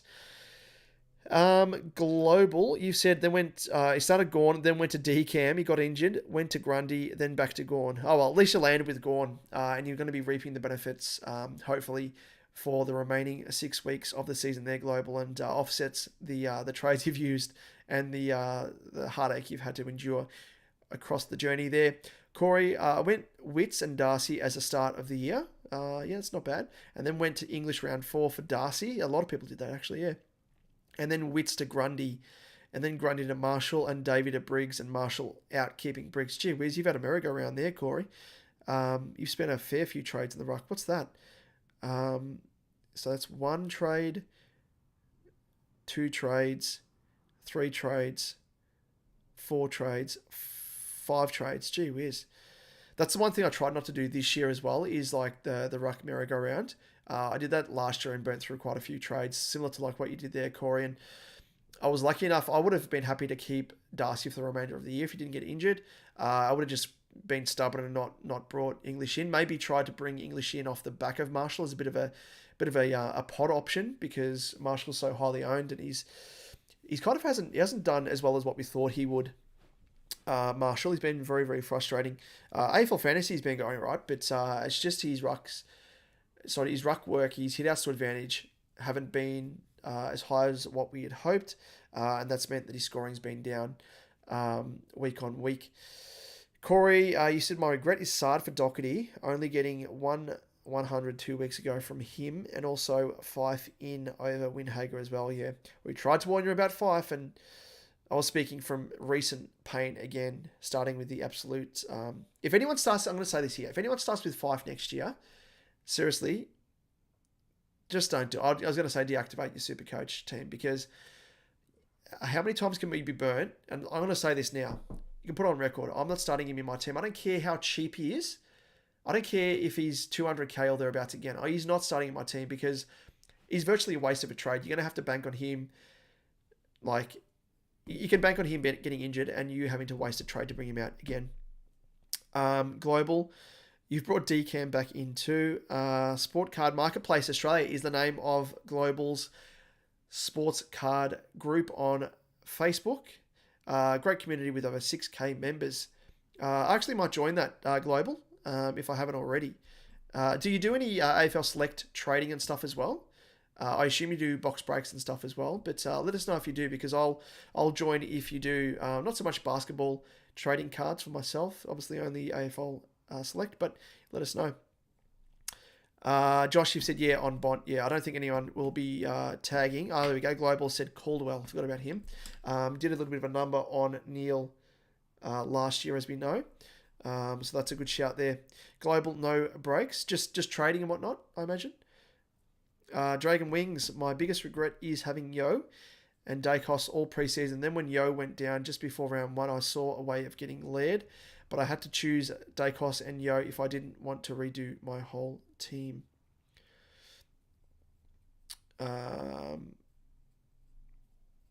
Saw a way of getting Laird, but I had to use Dacos. So you're saying you had to trade out, you had to switch Dacos to bring Laird into your team? Or did you bypass Laird and start Dacos and Yo? I did have the ruck trifecta. Cherry, Gordon, Cameron. Gee whiz. Yeah, there was a few people that brought Cherry into the team or started with him, only for him to go down. That's another one. Early season, that was absolute havoc for that part of the field, that's for sure. Sorry, let me just reconfigure this. Globally, you said sales, auctions, trades, and razzes. Yeah, don't mind that, mate. I'll make sure to join. All sports cars memorabilia. Dragon Wings trade out Dacos for Laird. Oh, yeah, I did something similar actually. I had to kind of choose. Excuse me, I had to choose between. Who was it? Oh, actually, let me just go back to my. Because I bypassed Dacos. History. And.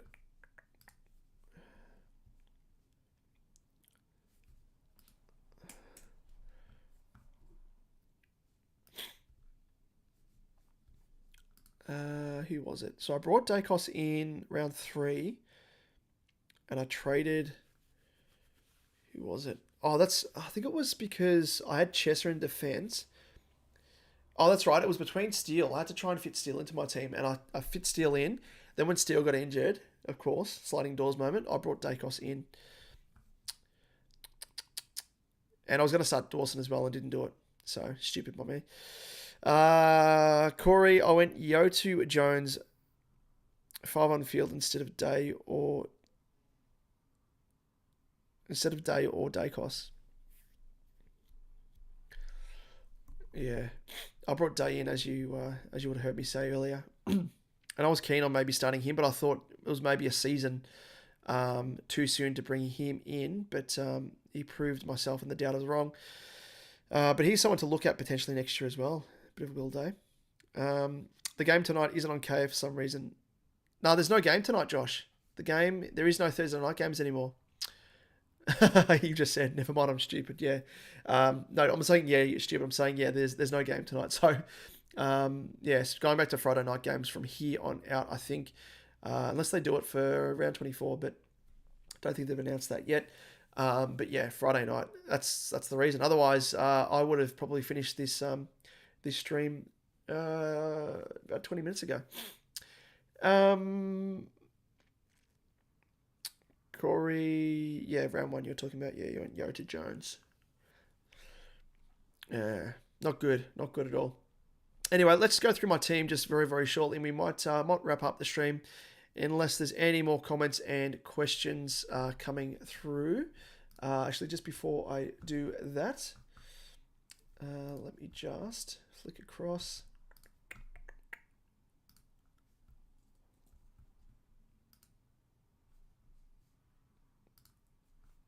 What have I done?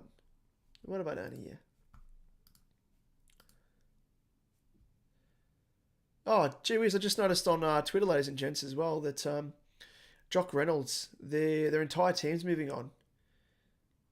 So Damo, SuperCoach, Quantum JC, and Lekdog, who you may follow on Twitter. So get around them. Check out their closing podcast. Yeah, that hits right on the feels actually for me, because part of the reason why I started out this podcast with Liam came on board, who, as you would have heard as well ad nauseum, that he's my brother-in-law, but he's luckily came on board to help me out with that. But I've been a big supporter and big fan of the Jock Reynolds podcast. Way back when I actually didn't even really play SuperCoach as much as what I did AFL Fantasy before before AFL Fantasy became AFL Fantasy, it was Dream Team. And I played Dream Team, dabbled in SuperCoach off the back of Jock Reynolds when they had all their characters, like Jock, the old man, Jock Reynolds as he was. And then with Black Dog as well, being a Carlton supporter like myself, followed him. So yeah, it's been a bit of an end of an era for them, and it's always sad to see people in the community that do produce content when they finish up. I know the Draft Doctors, they had a bit of a break. I don't really listen to their stuff too much because they go into draft league type stuff as well, so it's not really applicable to SuperCoach outright in leagues and whatnot. But yeah, there's been quite a few across the journey in recent times as well. There was the SuperCoach Coach, I think it was. They've finished up and gone on a little bit of a hiatus. So there's been quite a few big podcasters in recent times that have thrown in the towel or hung up the mic. Global, you've said, heard that about the Jock team. The original Jock crew were hilarious. They were like the Crashing Tiger, the Crashing One, yes, and Jock and all of those. Like it's very similar to if you've tuned into any of Scott Father stuff. Like he virtually sort of channels the character side of things as well, plays like the Scott Father. And when he started up, he actually threw in the towel after the first record, and I slid into his DMs and I was like, mate, like keep going with what you're doing, because it's kind of reminds me a lot of what like Jock Reynolds were doing early days. And he kept on with it, and he's maintained the character, and now he's kind of expanded out to other characters, and I really like that as well. It's like a very much a niche side of you're presenting content, but also you're providing a little bit of entertainment, and that's what we kind of, Liam and I, try to do as well with the constant memes and pop culture references and stuff. It's a bit of a point of difference compared to just, mundane going through stats and talking about SuperCoach and whatnot. But we do always try to, provide some different stuff as well. So let us know if you have any ideas about things you'd like Liam and I to produce, whether or not you like what we're doing and, you don't want us to change anything, or if you'd like us to delve into other areas as well, whether it be that side of things where we put on a bit of a character for a segment maybe, or whatnot. But those guys at the Jock Reynolds crew, they did it so well, and I don't think anyone can really come along and mimic what they did and hit the same mark. So there we go. Dragon Wings, why are they calling stumps? I'm not too sure really. They haven't really disclosed as to what the reason is. I don't really know when the original crew handed over the reins to, say, Quantum, Lek and Damo. I think Lek wanted to sort of, from what I could tell anyway, he wanted to sort of just throw in the towel. He was kind of over SuperCoach, and it does burn you out. I must admit, as a content creator myself, like I've got my day job as well, and it kind of helps already that I'm in production, and it's my job, and my business is through podcasting and video production and stuff. So it's not really much of a drain for me, but trying to find the time to do it outside of my day-to-day work, especially have my own business, it does put a little bit of a drain on you. And it's probably this time of year as well, the back end of the year, where the viewership starts to take a nosedive, and listenership as well, just naturally, and it does every single. This is our third year now, and it's around about round 19, round 18 where people start to drop off and don't tune into your content anymore, just because people have run out of trades, or they've had too many injuries or suspensions, and they've kind of just given up the ghost. And it's understandable, but just seeing the viewership drop and listenership as well, it kind of puts a little bit of a dent in your confidence naturally, but you've just got to keep plugging through. And it's like you good folk that tune in from week to week as well.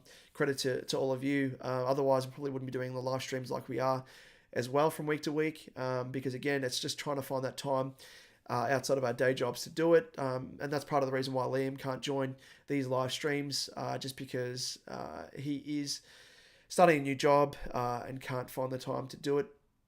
But even for both of us, I think, we're both down to one trade. And part of the reason why I want to hold on to this trade for dear life is because it gives me the extra interest and incentive from week to week to go through and really discuss trade options and whatnot, and keep things fresh from a content perspective. But also, I'm in cash leagues as well. So that kind of means that my interest in SuperCoach has to be maintained until the end of the season, or up until round 24, of course, the SuperCoach season. But yeah, it is what it is.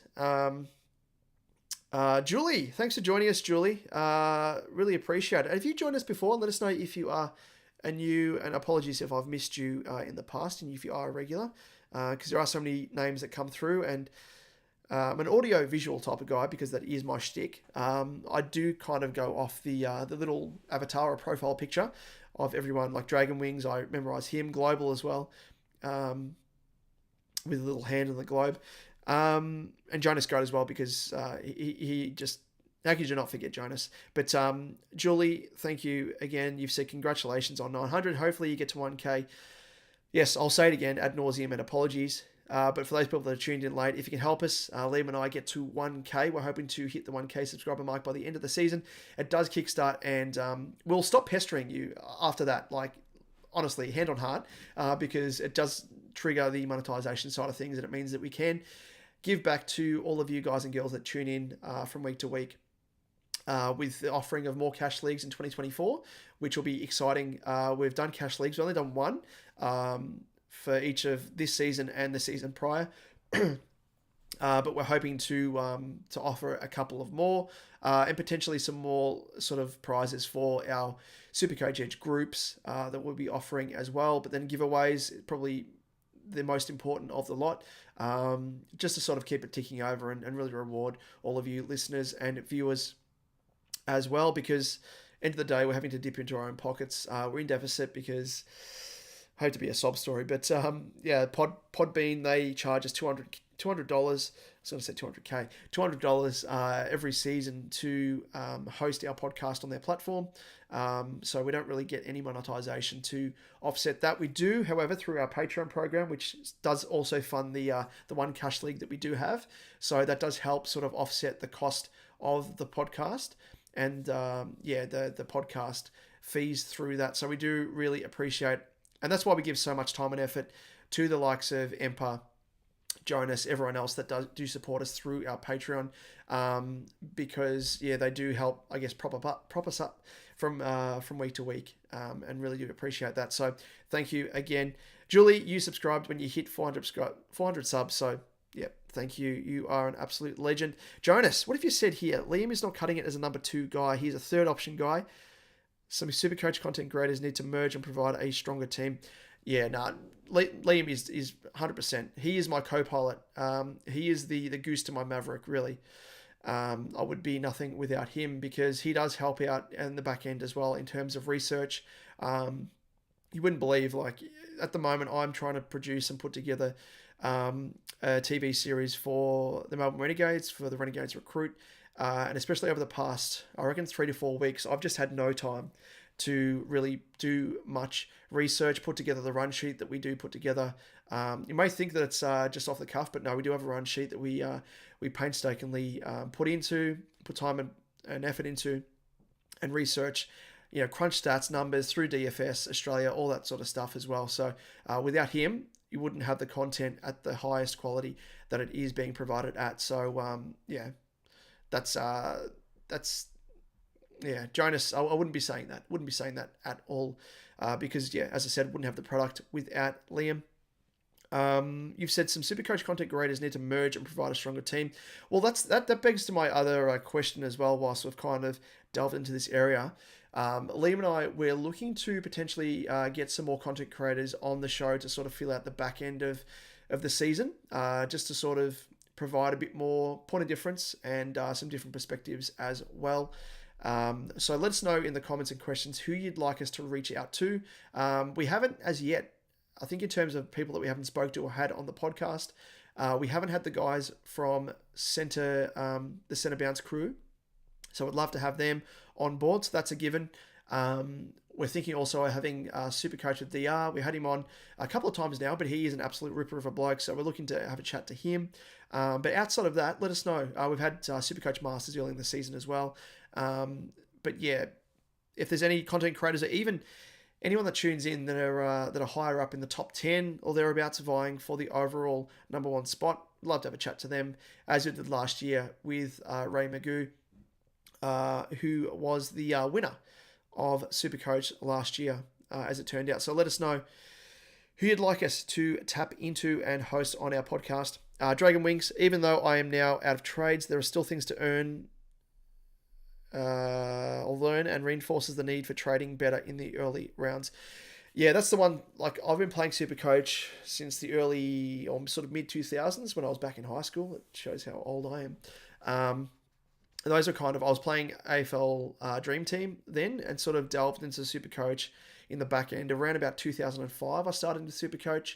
But AFL Dream Team kind of paralleled with SuperCoach back then because there was limited trades. And then when AFL Dream Team became AFL Fantasy and there was unlimited trades, I just gave it the boot, transitioned full-time across to SuperCoach because that was kind of the platform that I was used to and enjoyed the strategy side of things with limited trades. And I still do AFL Fantasy, but I don't really pay too much close attention to it. I do it as a bit of fun. But yeah, that's kind of the thing with that as well, Dragon Wings. Even though I've been playing the game for as long as I have, I'm still learning week in, week out, learning new things. And that was the one thing when it came to boosts last year. That was the first sort of new thing that they had introduced, and first time doing it. And I kind of used the trades strategically up my sleeve to keep them to use across the buys, and then found out that I was behind the 8 ball because a lot of those people that were up in the higher ranks had already used their trades early days, like the Skodfather, Ray Magoo, who ended up winning SuperCoach, did the same thing.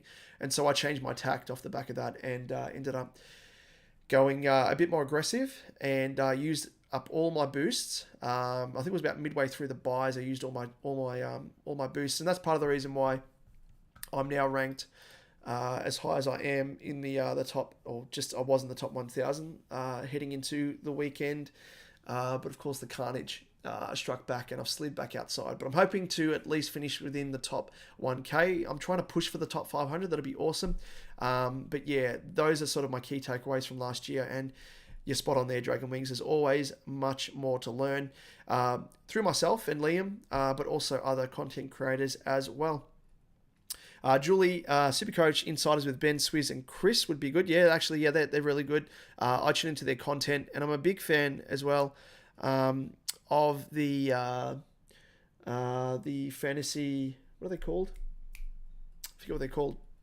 But Jackson Davey and the crew, they always do some awesome stuff, and I'm a big fan of Jackson Davey, Evo, Jackson Davey, and I forget George. But I'm a big fan of the way that Jackson Davey goes about it. Has very similar philosophies to myself, so might try and reach out to those guys. Might be a bit hard to get all three of those guys on, but would be keen to have Jackson Davey on because I'm a massive fan of him. But yeah, SuperCoach Insiders as well. That's a really good shout. You said you got one trade left, 586 to use if I trade Tom Green. Well, let's have a quick squeeze for you, Julie, whilst you've thrown that up. Jonas, Liam is great when he's on, but he's too injury prone. Yeah, you could put it that way. But yeah, it's easier for me because I own my own business. I work out of my own edit suite at home. So when I'm not out filming, I'm home editing, and I am at the moment. So it's easy enough for me to just literally turn on the webcam, turn on the light, and away I go. So yeah, availability is key, 100%. But yeah, the main staple is our vodcast and podcast from week to week. So the fact that we're able to do that and do that consistently as well, and release that every Tuesday evening compared to last year when our consistency was kind of lacking. So that's the one thing we kind of nailed down on and was able to to punch out week in, week out this season. So super proud of that, and for Liam as well by extension to help me out, as I said, with availability, and for recent times where I've been able to, he's been able to step up and really help out with the research and run sheet side of things as well. So to your point, Julie, let's have a look at who you can get. And I think there's a few around the mark there, and there is an LDU that comes to, excuse me, the hiccups now, that comes to mind. But of course, keep in mind, even though like people will be like, oh, let's go for like the highest scoring person. Yes, fair enough. But the key from here on out is to go for those players that have either had like point of difference as well, that have like a return from injury, or have had like a role change, like a Gorn potentially. And the key is to try and get players from here on out that are going to score like the top 6 midfielders from here on out. So you can sort of have a look through, sort it via 5-round average. And it kind of correlates anyway, like those who have been the top scoring across the journey will be the best 5-round average scoring players anyway. But Libba's definitely up there, but obviously falls short there in terms of the cash that you've got. You've got 586k. I'm a big fan. Oh, you just miss out on him. Darcy Parish, I'm a massive fan of him. But yeah, he just falls short. What's his break even? 118. Yeah, I was going to say you could potentially hold out another week and wait for him to drop in price, but that's not going to be the case. LDU, around about that price, is someone that I'd absolutely jump on if I was in your shoes, Julie. He's a pod. He's in 7% of teams, and he's scoring. It looks like he's back at full fitness, playing full games. He's got the role. He's getting CBAs. He's scoring very much in line with how he was scoring in his first 2 games of the season. Faces St Kilda, and his run home is pretty good as well. Like St Kilda, West Coast, Melbourne will be a tough game. Essendon, toughish. Richmond, they've traditionally given away some points to opposition mids, and then Gold Coast as well to round out the season. So his fixture's actually really, really good. So I wouldn't mind going down that route if I was in your shoes there, Julie. I don't think there's anyone else that would really stand out. Sarong maybe, but again, yeah, would be my preference. So yeah, when you're talking cream of the crop, and Butters I don't really trust either. I mean, he's coming off that injury. It looks as though he's sustained that injury that he gets once every year. So yeah, I reckon I'd go between, because all these guys are out of the price range.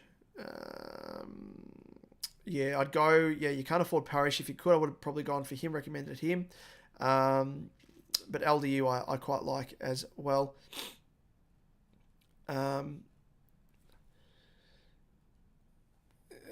Righty, who else is there? That's pretty much it, I reckon. Brayshaw, I owned him last year, and I know what he's like. He can ebb and flow, albeit he's actually, to his credit, he's only scored below 100 once in his past, 8-9 games. So maybe Brayshaw, but again, limited ceiling. I don't like his scoring. He's high floor, but his ceiling games are lacking. So, but at least he's consistent, I guess, if you're looking for that. But yeah, in short, I'd go for Parish or LDU in that price range. Where are we? Cooper Gretsch. Hey, Cooper Scoops. Everyone knows him as the sole admin of what is it, AFL trade rumours and results. He's a classic. He's good old Cooper. Provides a fair bit of entertainment. And we had him on last year, so check out that episode if you haven't already. It is in the archive in YouTube here. But thanks for joining us, mate, and thank you for the congrats. Dragon Wings, I got told to save trades for after the buys and found out by the buys that top coaches want a premo team. So I had to learn to go more aggressive, but I think I've gone too hard as I'm out. Yeah, you've got to balance it out. I think I've learned my key learnings this season, and I'll go into it later in sort of towards the end of this season with Liam as well when we go through and review our teams and key takeaways. But I think I've learned that the strategy that I adopted this year with boosts worked by going aggressive. But I think this year's been pretty unique in terms of, like, especially first and foremost suspensions. The amount of suspensions that everyone's copped this year has been absolutely ridiculous. So it's hard to sort of read into it. And it kind of skews the strategy. It's like, did the strategy work? Even though you've run out of trades by this point, a lot of people would have used trades to either cover suspensions or injuries, which have been absolutely ridiculous as well. But yeah, I don't know. I think in isolation, I'll keep adopting the aggressive strategy. So that's the one thing I'll be preaching heading into next year. But yeah, like the luck element when it comes to suspensions and injuries, like you can't really do much about that. Who knows? Like if you had a really nice run with injury or suspension, like it could add another 1,000, 2,000 ranking spots to where you are, depending on where you're currently situated at the moment. But yeah, but like apart from that, it's like be aggressive early with boosts, and also like my key takeaway from like last year was the value of having bench depth, and I think that's kind of like that's served me well for this season as well. So yeah, that's the one thing that I'll be preaching for next year as well. And I don't know if there's any other key takeaways for this year for me, really. I've backed in primos for as long as I could as well. Like with Darcy starting the year, like shit, a lot of people, and I'll go into him now as well. A lot of people, this is talking about Sean Darcy Herdor, of course. A lot of people traded him out after his first couple of games. Like his ownership halved from round 1 to round 3. And it was really crazy as well because West Coast didn't start the year well. It was coming up against their inept ruck duo, or ruck lineup anyway, round 3. And even though they were facing West Coast, a lot of people traded him out. Like 8% of owners traded him out to English. I could see the appeal. I was tempted to do it, I'll admit. But because my key learnings from the previous year was to hold faith in primos, because they'll come back to bite in the ass if they started slow, really, really helped me because from round oh, actually, you probably can't see this, can you? No, you can't. Sorry, let me adjust this because I'm trying to show you what I'm doing here. Let me switch that across. Transition there, you can see there. So this is Sean Darcy, of course, as well. So yeah, scored 96 and 41, and you can see there his ownership dropped from 16% to 8%. And I kept the faith, and Lean did as well. And we reaped the rewards: 132, 125, 136, and 137. 114, a 77. So I did pretty well up until when he got injured in round 11. So he was pretty much matching with English from then on out. And the points that people only gained, like that's the other thing to keep in mind as well. Like if you're trading in someone off the back of them having really good recent form, you're obviously not getting the points that the player scored prior to you bringing them into your team. It's like the points that you're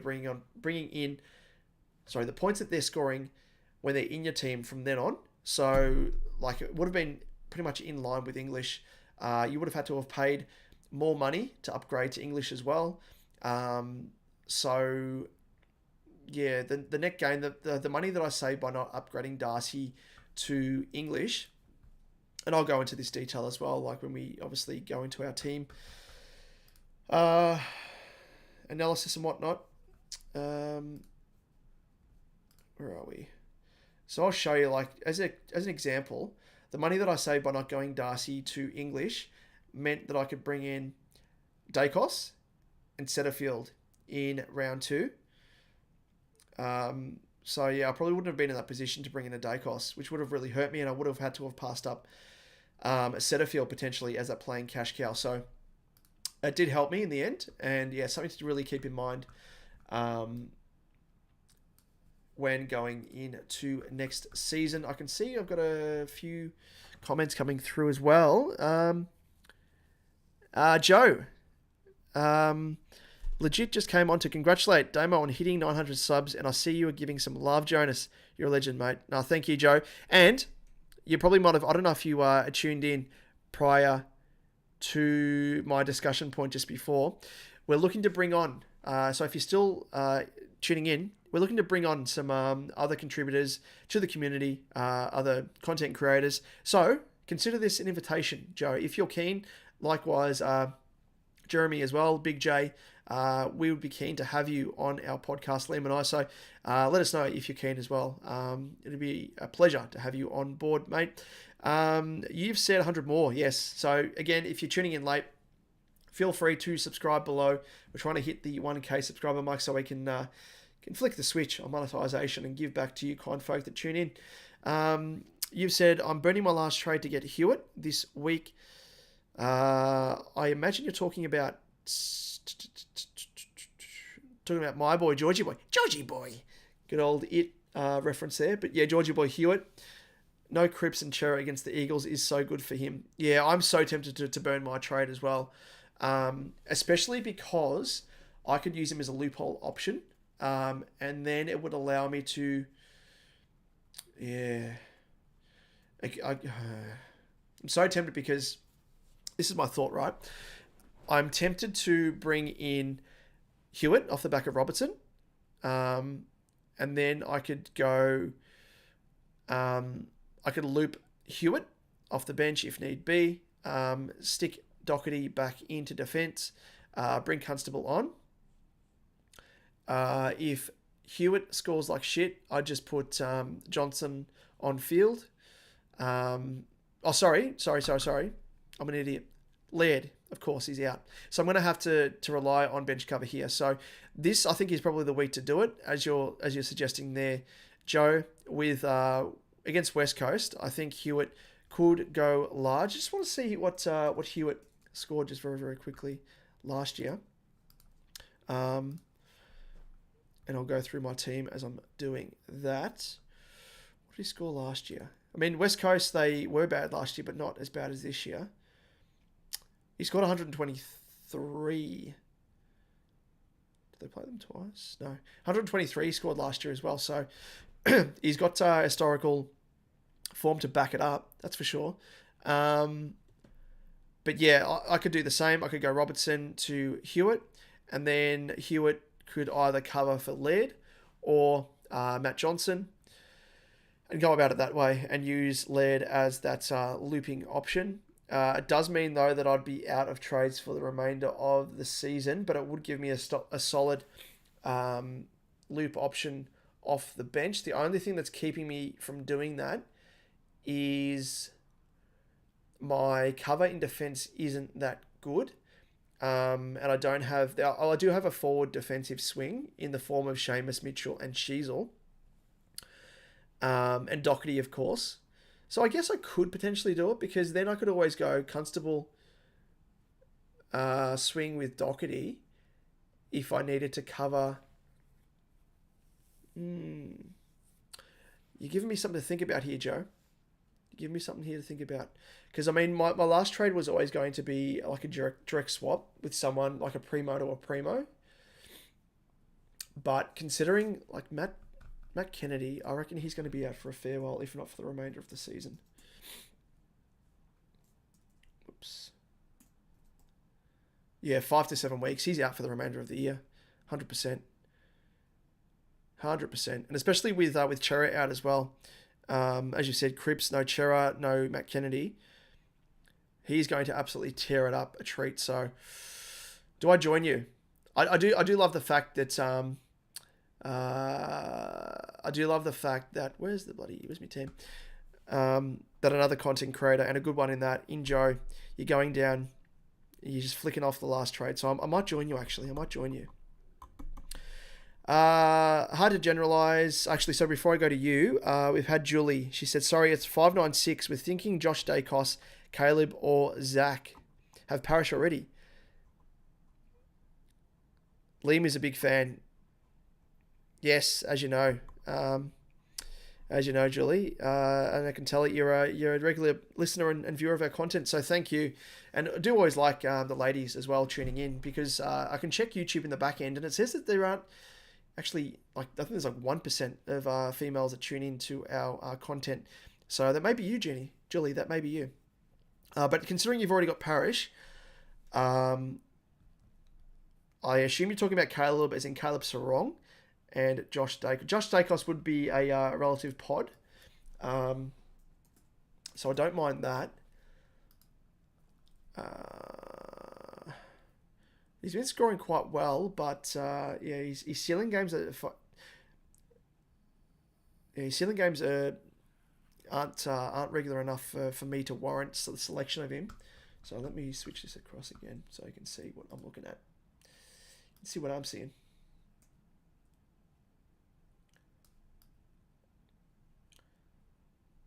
There we go. Yeah, I'm not a massive fan of Josh Dacos, Julie. Caleb Sarong, I don't mind, as I said, but he's kind of veering into the territory of Andy Brayshaw, where he's got high floor, but he hasn't really got high ceiling scores. As you can see there, they're kind of too few. And then you've said Zeret. I actually like Zeret of that crew there. Zachary Merritt. He's got ceiling games. He's got the similar scoring knack as Parrish. And at least with Parish there, he's not going to get the number one tag week in, week out. So I would, of that lot, I would go for Zachary, 100%. But don't discount LDU. But yeah, you've said I don't like LDU, so that's fine. But yeah, I'd be going for Zach in that case, Jules. Where are we? Carl, you've said hard to generalize regarding boosts, etc. The year dictates the optimal strategy. Yeah, it's very true.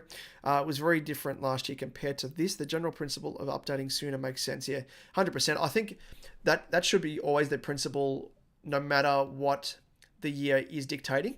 I think it's just hard this year. I think I had the optimal strategy. I just probably didn't go for the right guys. I didn't start with, say, a Nick Dacos or a Jordan Dawson, who I was thinking of doing, which would have really given me a leg up. And I would have had some more trades up my sleeve to be a bit more aggressive, even more so to go for some more pods, maybe at this stage of the year as well. But I think that's kind of the staple that I've learned from here on out is, yes, to go as hard as you can, and then to sort of offset what we've experienced at the moment. It's kind of like a good year for a guinea pig in terms of suspensions for here on out and injuries and whatnot, to really have quality bench cover. I think a lot of people, unlike me, got rid of Matt Johnson, they got rid of Dev Robertson, they got rid of their Chin Cotters, they got rid of a Seamus Mitchell in order to use them as stepping stones, where I use them more as bench cover, because I know from my key learnings of previous years that in trading off those guys and having to rely on late season rookies that are starting to get games like an Angwin from GWS, for example, or a Weir, or Sheldrick's a bit of a different beast because he got injured, but he would have been a really nice player to have as bench cover as well. But really to offset, or really go down the different path in using those stepping stones as like season long cover, like I have with Seamus Mitchell, Matt Johnson, Chin Cotter, and co. You've said, Dragon Wings, I suppose it's a matter of how many keepers you set your team up with. Yeah, that's 100% correct. Because it means that you're having to use or burn less trades on keepers. So your starting team is 100% really the key foundation in how your team upgrades from there on out.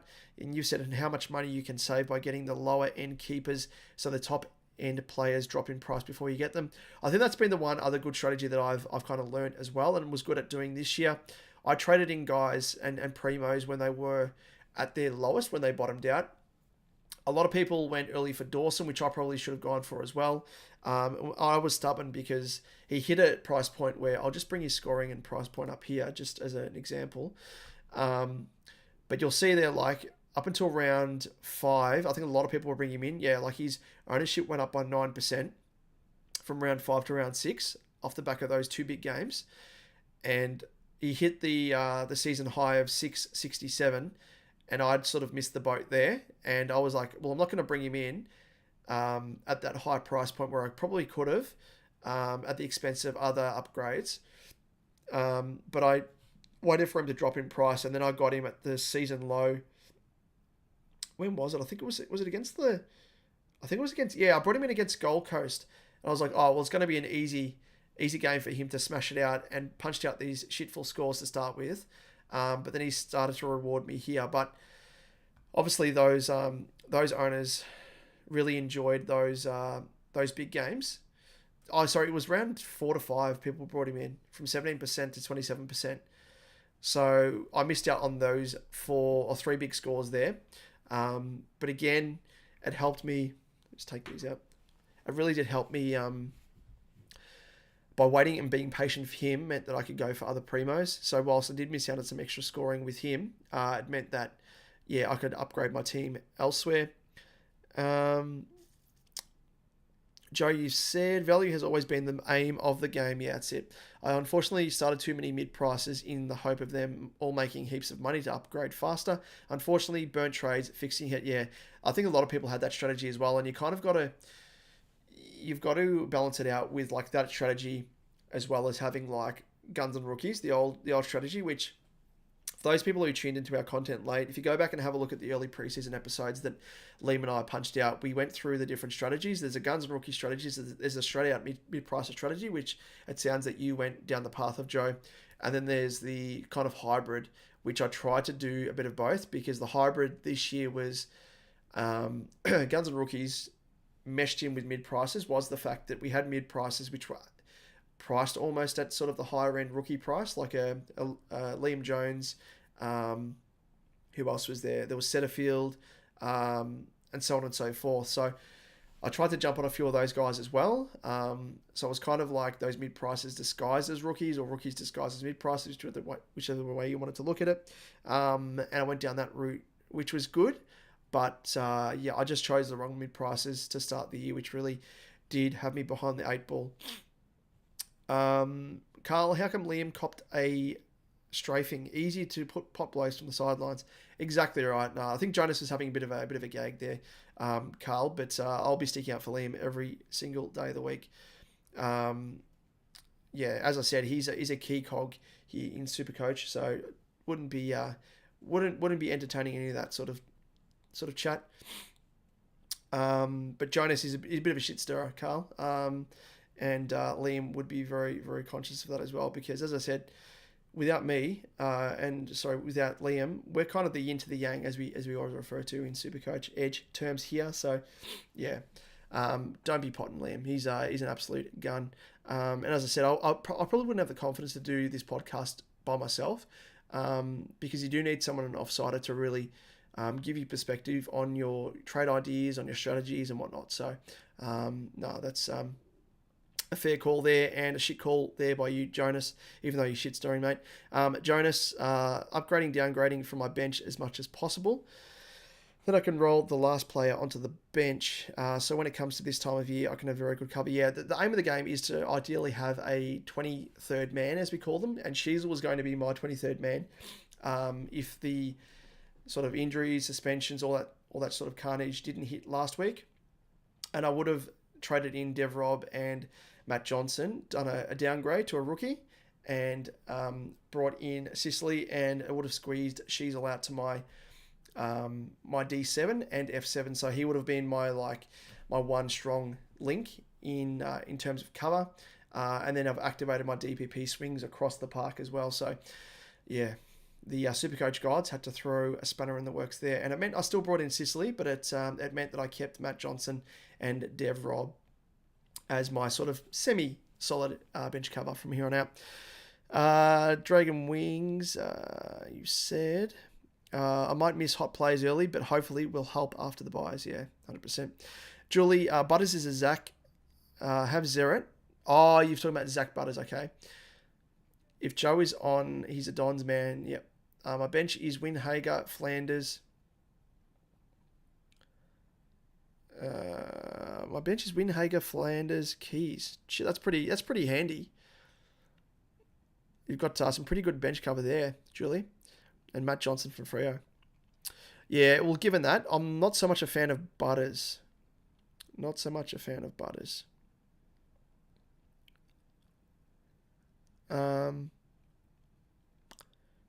Just because of his now that he's copped that injury to his groin, and I reckon it's going to persist. Don't know how they're going to manage a groin injury. They're hard to sort of play through. Jonas, Stamo, are you watching any good TV shows at the moment? I've been watching The Boys and The Witcher, which are both very good.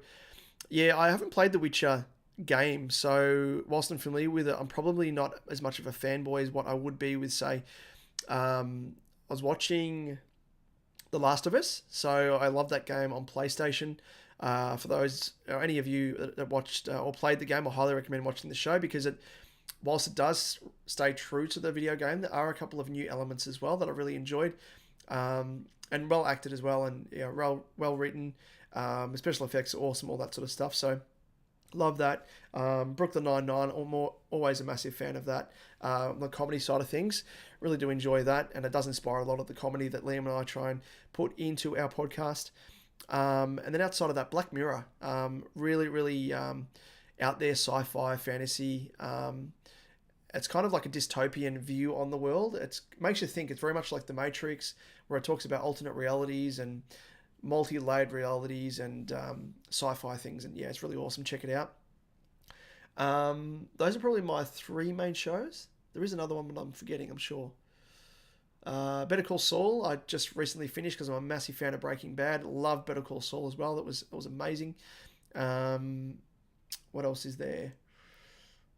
On Netflix, we're watching. Game of Thrones, I enjoyed up until like the last 3 episodes of the series, where they just botched it. Dexter, I enjoyed. There is another show that I'm forgetting. I don't know, it'll come to me. Joe, you've said, love The Witcher. Next season is going to be insane. I'll have to get onto it then. I think they changed the actor, didn't they? They went away from the actor who plays Man of Steel. Utopia is funny, set here in Melbourne. Really? I'll have to check that out. Cordy Seps, yeah, I call people Geordie Seps. Thank yours. Very good by you, Jonas. Love it, mate. Julie, any more pie eating from the father-in-law? I'll have to screenshot this, Julie, and pass it on to him. Have faith you're doing well, doing this solo tonight. Keep up the great work. Thank you, Julie. I might actually end this stream very shortly because the wife is home because she's turned on the heater.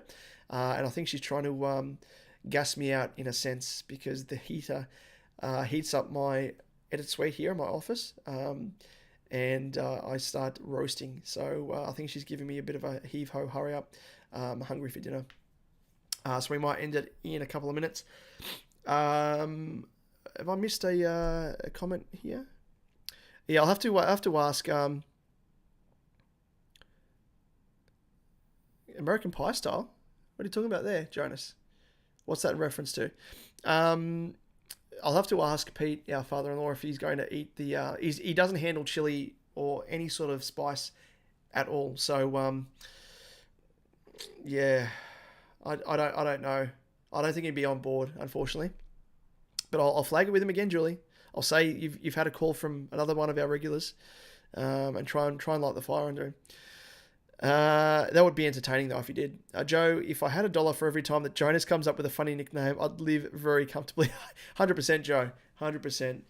Comes up with all these weird nicknames for players as well. Like, what is he called? Devrob? Devil something. I don't know what it is, but who knows.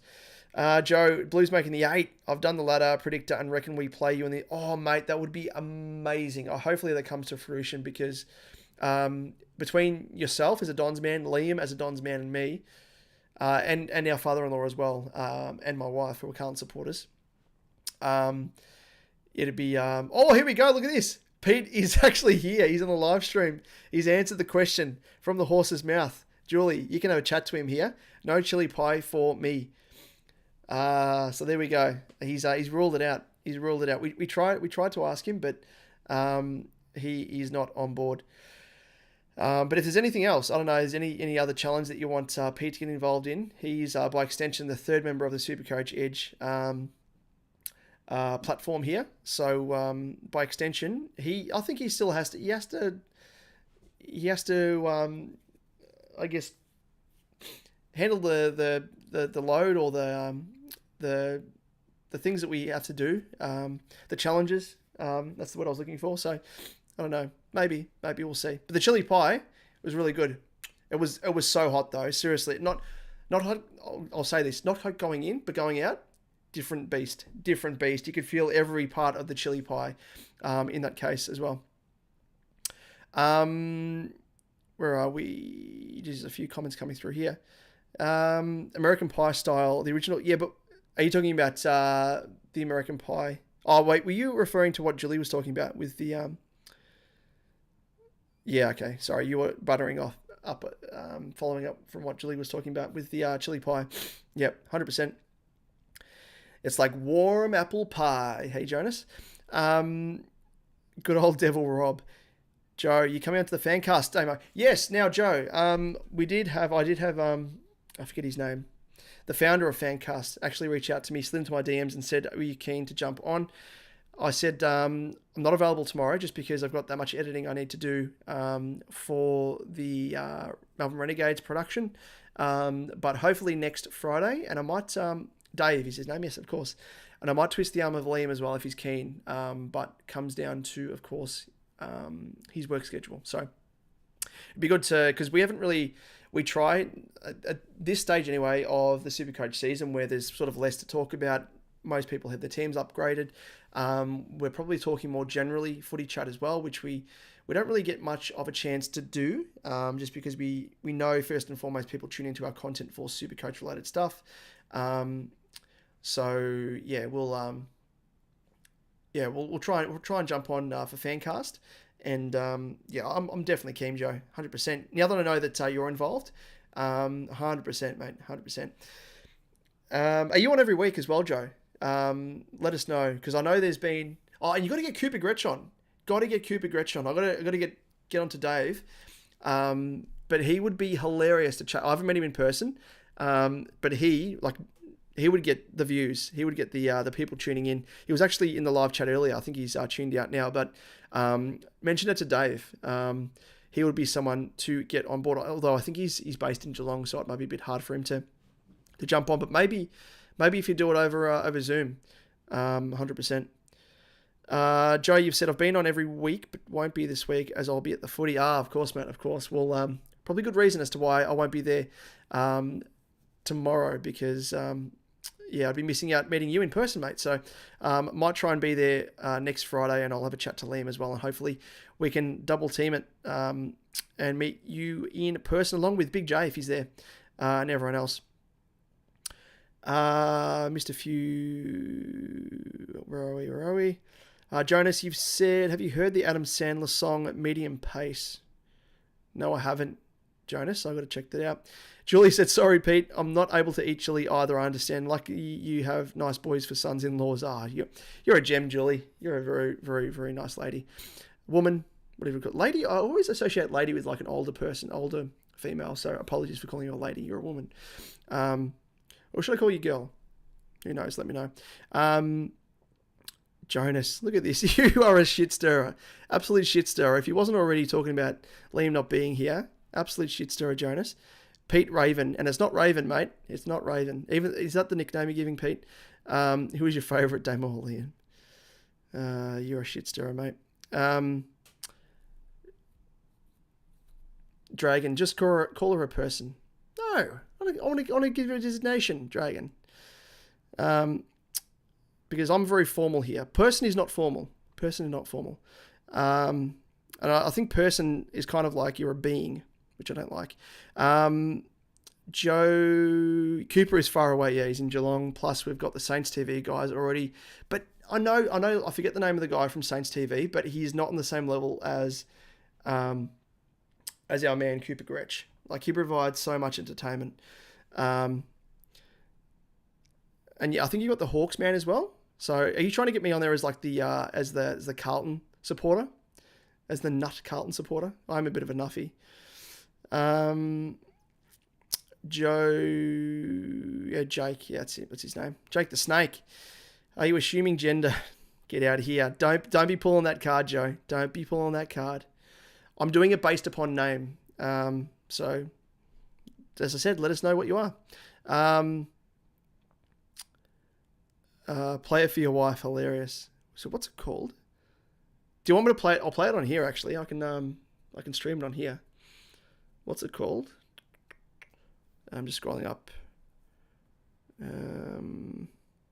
I've lost the bloody medium pace. Okay, I'll get it up in a moment, mate. Get it up here. Let's get it up here. Medium pace. I don't know if you'll get the audio though.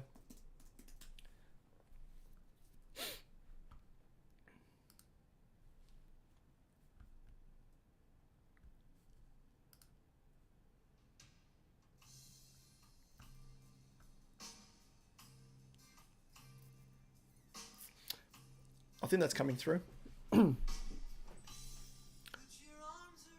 Okay, so let's have a squeeze. Oh, let's. Is this Adam Sandler? It doesn't even sound like him.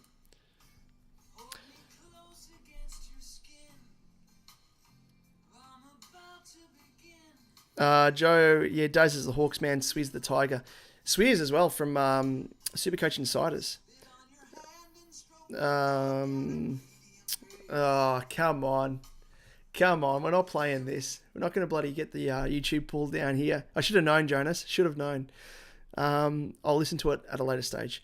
Even though it's lowbrow humour. It's my sort of humour, but I won't be playing it for everyone. Swizz the Tiger. Julie, I was born before the Blues won the 1968 flag, but follow the Hawkers. Oh, there you go. Peter said he was at the 68 grand final. So I can reminisce. There you go. Classic. He got us. He got us, Joe. I would play it. I'd happily play it, but there are people in the chat that may not agree with the humour. So got to be a man for the people. Man for the people. And I don't want the YouTube live stream ripped down due to our classification, because I think I don't even think live streams it ask you for the classification. So I might just auto rip it down. Daz's real name is Reese. He's a young one. Better get to wife. Wife Damon. Love Swizz. He's a rank. His rank is great. Yeah, he's doing well, Swizzler. Doing very, very well. And do you know Daz? No, you must tune into his content.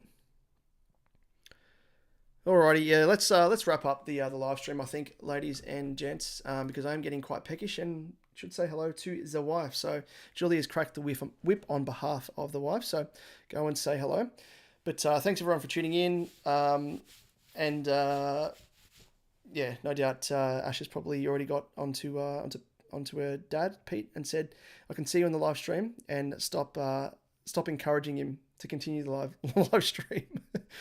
But as always, thanks for tuning in, ladies and gents. It's always a pleasure. And yeah, this live stream's been going for ages. So thanks for tuning in and yeah, entertaining me for as long as possible. And hopefully I've entertained you in some way or another. Joe, thanks so much. Thank you, kind sir. Have a good one, mate. And all the best as well for the game coming up for your Dons. Hopefully you can get their win, but also not, because I want us to jump into the 8 ramifications though for the elimination final as it would be. We'll see how we go up against your mob in the Dons. Julie, Joe, can your Bombers beat the Doggies as don't like them? Joe says, I think we can. Yeah, I reckon they can as well. I might tip them, I think. Good chat, boys. Good chat, Julie and Jonas. Cheers, mate. Go the Blue Braggers. No, not the Blue Braggers. It's the Flaggers. It's the Flaggers, mate. If we can continue this run, percentage booster, hopefully, against West Coast as well, which, let me just flick across, end it here, by having a look at the ladder. And let me just shift this across. And you'll see here, all we need to do is continue winning. Hopefully the Giants, well, they're not going to lose to the Suns, surely. But if the Dons can lose, we will, well, depending on who loses as well. Actually, we could be in the 8 as soon as after this weekend, because one of these two teams has to lose. We should hopefully beat West Coast, get a bit of percentage boost, and bang, we'll leapfrog into the 8. But actually, no, because we'll still be behind. Oh, no, we will be in the 8 because the Giants should win against Gold Coast. They'll go into the 8. We'll go into the 8 and on percentage alone. So, yeah, it's going to be interesting. Very, very interesting. That's for sure. Lid is off if you win next week. Who are we playing next week? I don't even know who we're playing. Really. I haven't looked that far ahead. 1 week at a time, really. To borrow a phrase. Oh, against the Pies, of course. Oh, if we can beat the Pies, fair income. Just ask Pete. Like, we'll be at the game as well. Losing our shit, as we always do. But barracking hard. So hopefully we can get across the line. That's for sure. Jonas, you said lid is off. Yep. And Julie, maybe I get the doc. Yeah, the doc, I don't mind, is a bit of a trade-in option. Because West Coast, they concede quite a few points, but they don't really, at the moment, to defenders. But he has been playing in the midfield as well, and you probably will think he'll get some bulk CBAs with Chera out of the side, Cripper out of the side. So, in the last 5, yeah, they're conceding the second most points. So I don't mind that Don't mind that call from you, Julie. Very, very good. Strictly AFL, thanks for joining us, mate. You're joining us very, very late because we're about to knock off. But feel free to leave any questions, comments below once the stream finishes up, and always happy to get to them as always. So, ladies and gents, that is it for another live stream. Thank you as always for tuning in. And as I said, if you haven't subscribed to us already, feel free to do so. Help us along our journey to the 1K subscriber mark. And we will see you same time, same place. We'll see you next time. I think next time I might actually do a bit of a team update because I am tempted to use my last trade this week. You give me some really bad ideas here, Joe. But we'll see how we go. But if not, you'll catch us as we produce our next vodcast and podcast early week next week coming out of round 19. Hopefully you can have no carnage, have all the best scores, all the best primos, and we'll catch you same time, same place. We'll see you then. All the best. Cheers.